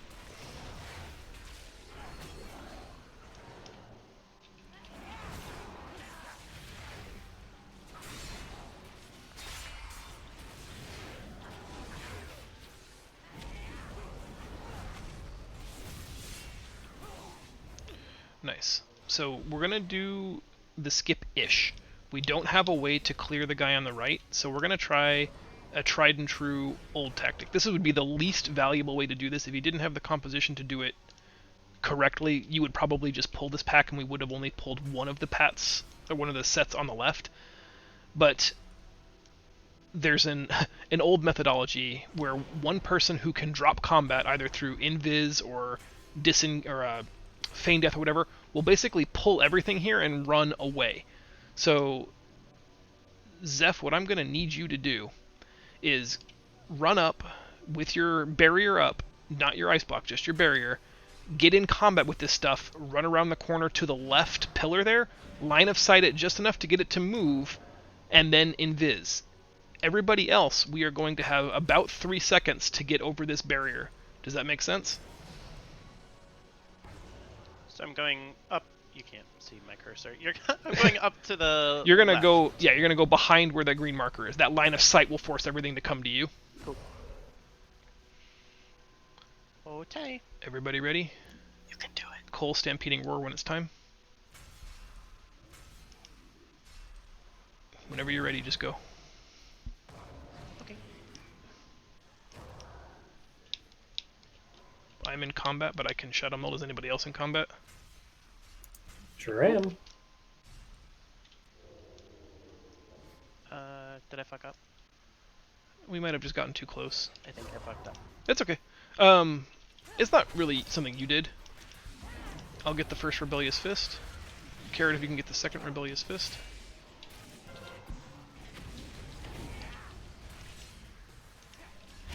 Thanks for bringing him in, Zell.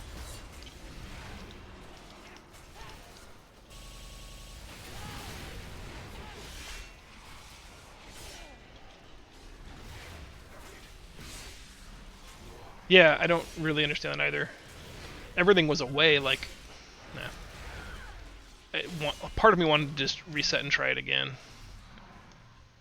We are, like, way over percent now, but that's fine. One thing that Rezkin does there that slows down the pack a little bit if you do pull it is if you line of sight around that right corner and just let the Guardian just free cast, the cast line of sights that. That's what I do when we're pulling. As the monk, I just bounce it out, but right. All right, here we go, guys. On a high fortified key. You're also. Go ahead. Reskin started doing this thing where he just has everybody mount, and then we go behind that big statue right there, so they all just come together and nobody gets one shot. What statue? Sorry, did I cut off? Yeah, I heard you say we're mounting up to line of sight those guys behind a statue. Yeah. So okay. Yeah, you go behind here. Back over here. And then that way nobody dies, getting one shot. Because, you know, in the higher keys of like 2 of them, right, it can. Die. I was going to say, what we've done before is like just if you have the ability to use defensives or put up a feign death or a drop combat that prevents you from getting one shot. So what we do here, or what I like to do here, is line up to these 3 rally points. We will stay at these rally points unless you have Purifying Blast. Purifying Blast is a single targeted ability that will need to be taken away from the group and just discharge and then stack back up at these groups. When Imperial Ordnance happens, we will wait until we start to drop our little gray swirly shit on blue and we will shift to green. We will do the same exact thing at green and then shift to purple. That way when he's going to hit 0 energy and draw in, all of those orbs are in one straight line, so someone with an immunity can soak them. We can just have Zeph get in that line, ice block, and he can eat them all. Barring that, I will pop meta and soak them. The only caveat is his stomp does like 3 or 4 yard radius damage, so if you picture the blue raid marker as the boss, I'm going to be here where yellow is, you guys are going to be here where orange is. When Imperial Ordnance happens, if we can cluster up tight to keep that line between blue, green, and purple good, I would prefer that. Does that make sense? We want to be in the same cluster group, but you guys can't take the AoE from the charge stomp, or whatever it's called. So we're clustering on you? You're clustering on the blue raid marker when it's time for Imperial Ordnance, otherwise you're going to stay at the orange marker and the equivalent orange marker on the other 2 stack points.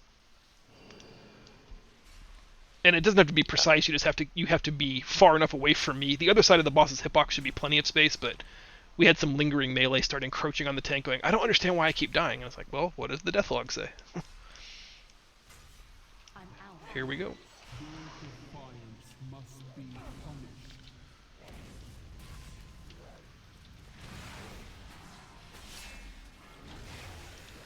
That goes out.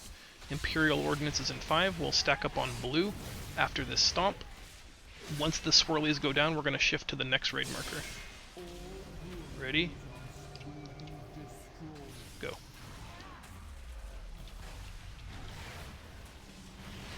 Remember, only ever be on the boss's backside. Purifying Blast goes out. Nobody's getting hit by Charge Stomp, are they?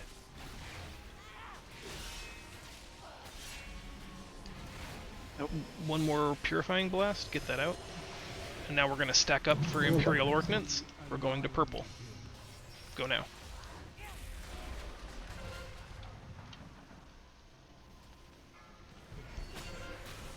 ice block and stand in the line.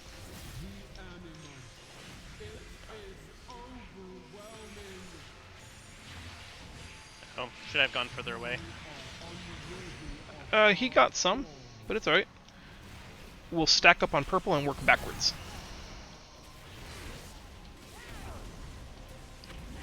Yeah, he did that weird thing where he does that suck in too soon. Yeah, I thought we had one more. Normally you have like 10 seconds to get him the Shit. hell out of dodge, but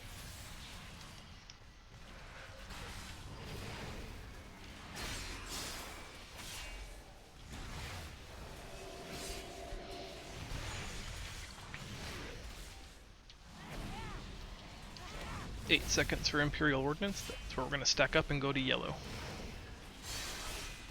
Remember to drop your stuff first. Don't screw us on the landing zone. Get ready. Ship now.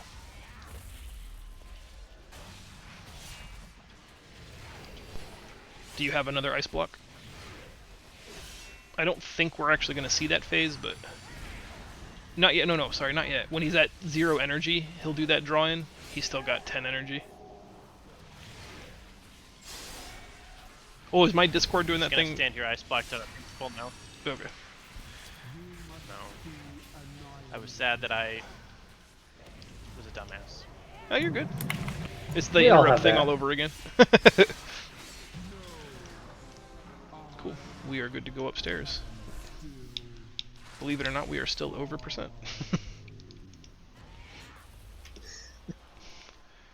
As I peered into Uther's memories, Does somebody want to practice using the spear?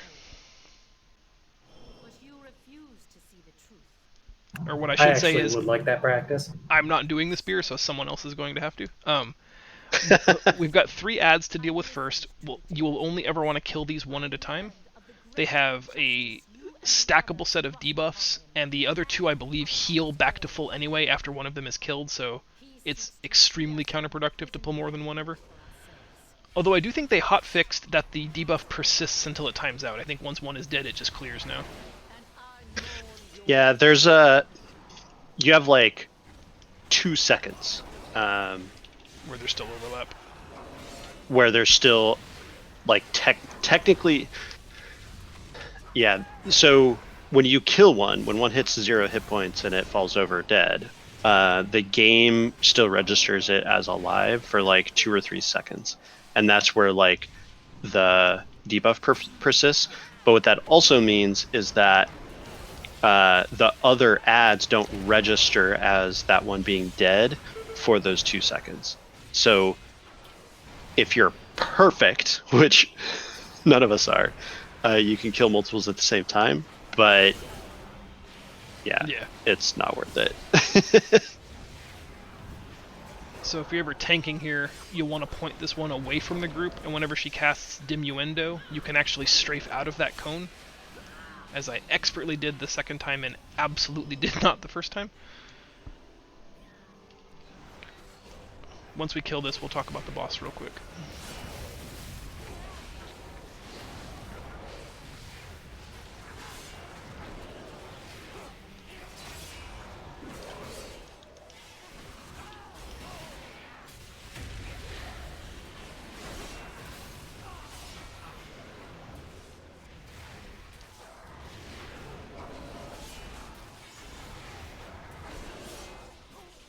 Ouchie.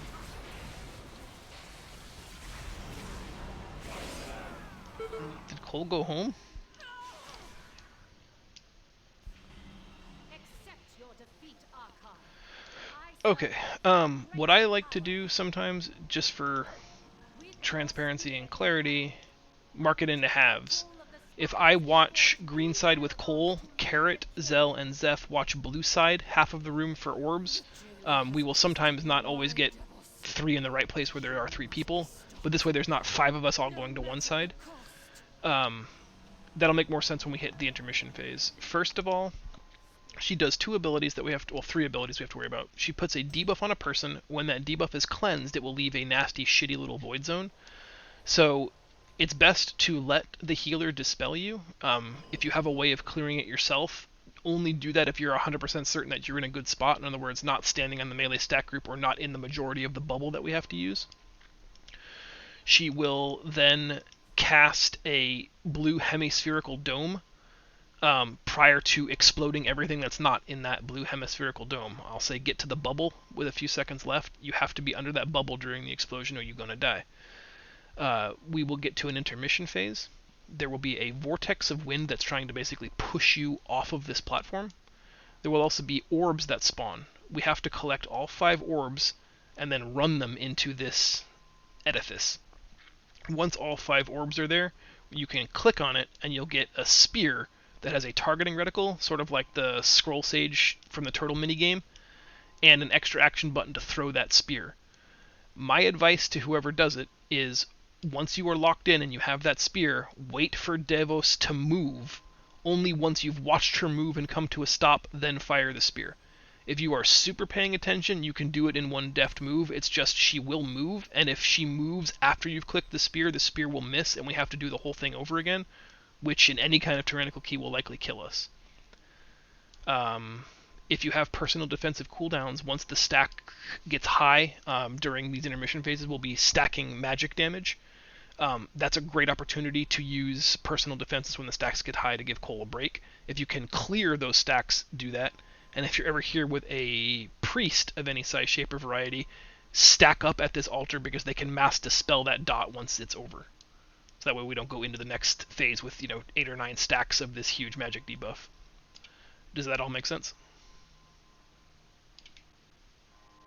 Yes. Okay. Then here we go. Enzel, you're doing the spear? Sure. Awesome. The age of the Forsworn is at hand. Say they were doing like hero. You can either do it right now. I prefer to do it after the first void. We didn't talk about the run through, but she will target a player and then run in a straight, very long line. So don't be bubble, bubble, bubble. Don't be in that line if you can help it. It doesn't do a ton of damage. Oh, bud. Yeah. Fear shall pierce your heart. The spires obey my command. Get to your sides. Intermission. Get ready to pick up orbs, run them back to that stone edifice. So that Zell can spear that chick. Be gone from this place. Mortals, take up my spear. One more. Go ahead, Zell.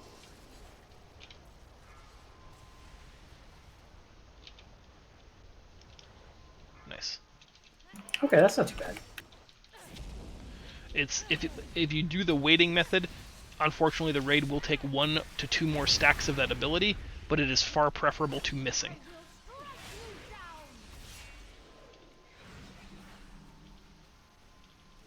Get ready for bubble time. Get in that bubble now.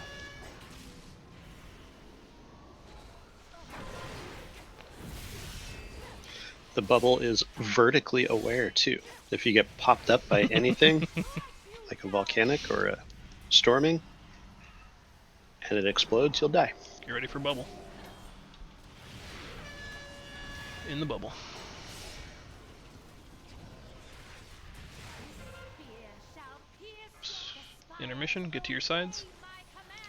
5 orbs to the edifice, Zell clicks the spear. Be gone from this place. Mortals, take up my spear.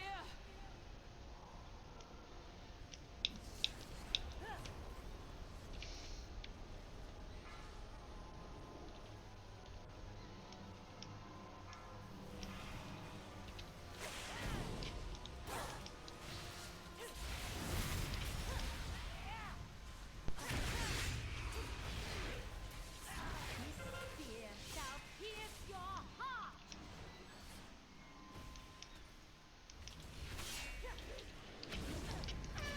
Bubble. No! The path must be Yeah, buddies. The jailer's schemes have torn a schism Good job, guys. in the ranks of the Kyrian, Oh, sweet. one that must be healed. Long have we So believed we didn't at any point tonight have like a wipe, but in that fight, did anybody have questions? Were there? I mean, we should probably have a little post-mortem about tonight as a whole. We did very well a number of places. We screwed up with managing our interrupt rotation like seamlessly. I tanked not great. I have to find out a better way to get stuff grouped up more effectively. I should probably just spec into Sigil of Chains to help with some of those caster situations. The areas that we were successful, we have... especially. Go ahead. I was gonna say Spires is super hard. Yeah. I routinely like just have to hedge, right? You like sometimes you just have to let something sit out and cast, which like knowing what's dangerous, right? The Praetors will cast a magic, whereas the spear guys will, or the javelineer dudes will do physical. So like those are better to have out. Yeah, the nice That thing about the sigils is super I can hard keep even for me to threat. grip. Yeah. Yeah. I have to get better at the disengagey guys, because I got like, I kept getting, it was a comedy of errors. I kept getting 2 of 3 to disengage into the wall or into the barrier, but like I was rounding up, and as soon as I was like, fine, I gotta get behind him, and as soon as I would step away, he would bounce like a little jumping bean. That's just gonna take practice on my Need part. to be but better about gripping things in and not when they're almost dead. I mean, Shay can tell you how well I tanked on the bear, which is not very well. You did fine.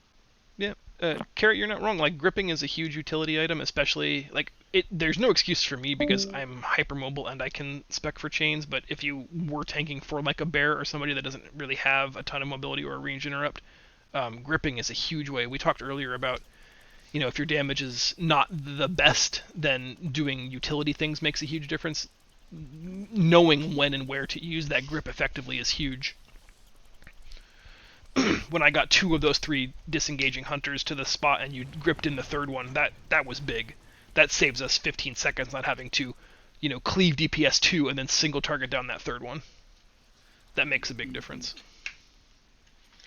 Yeah, you do something like that 4 or 5 times in a dungeon, and that's minutes, right? It's not like it's just a few seconds here or there. And it gets you invited back. It's, you know, you demonstrate your value to people.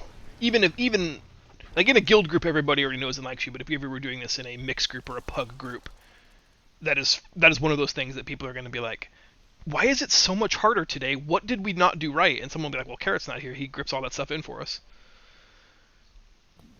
You know, we've all been in that run that is smooth for some reason that we can't quite put our fingers on. The goal is to be that person that makes the run smooth for everybody else. That's all I got. I think I know Zeph and Carrot were walking away. Yeah. It's bedtime. Yeah, lame Central Time Zone. Sorry.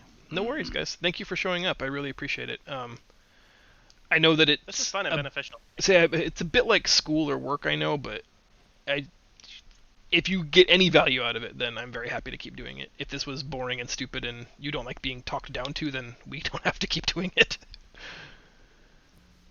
Much valuable. Yeah, it was great. I would have made up a work emergency like after the first run if it was horrible. So awesome. Well, thanks for showing up. Now we know your excuse. Mm-hmm. Oh, he used it too. That's why he's leaving. I really do have to work, but all right. Well, good luck with your work project. I will see everybody else later.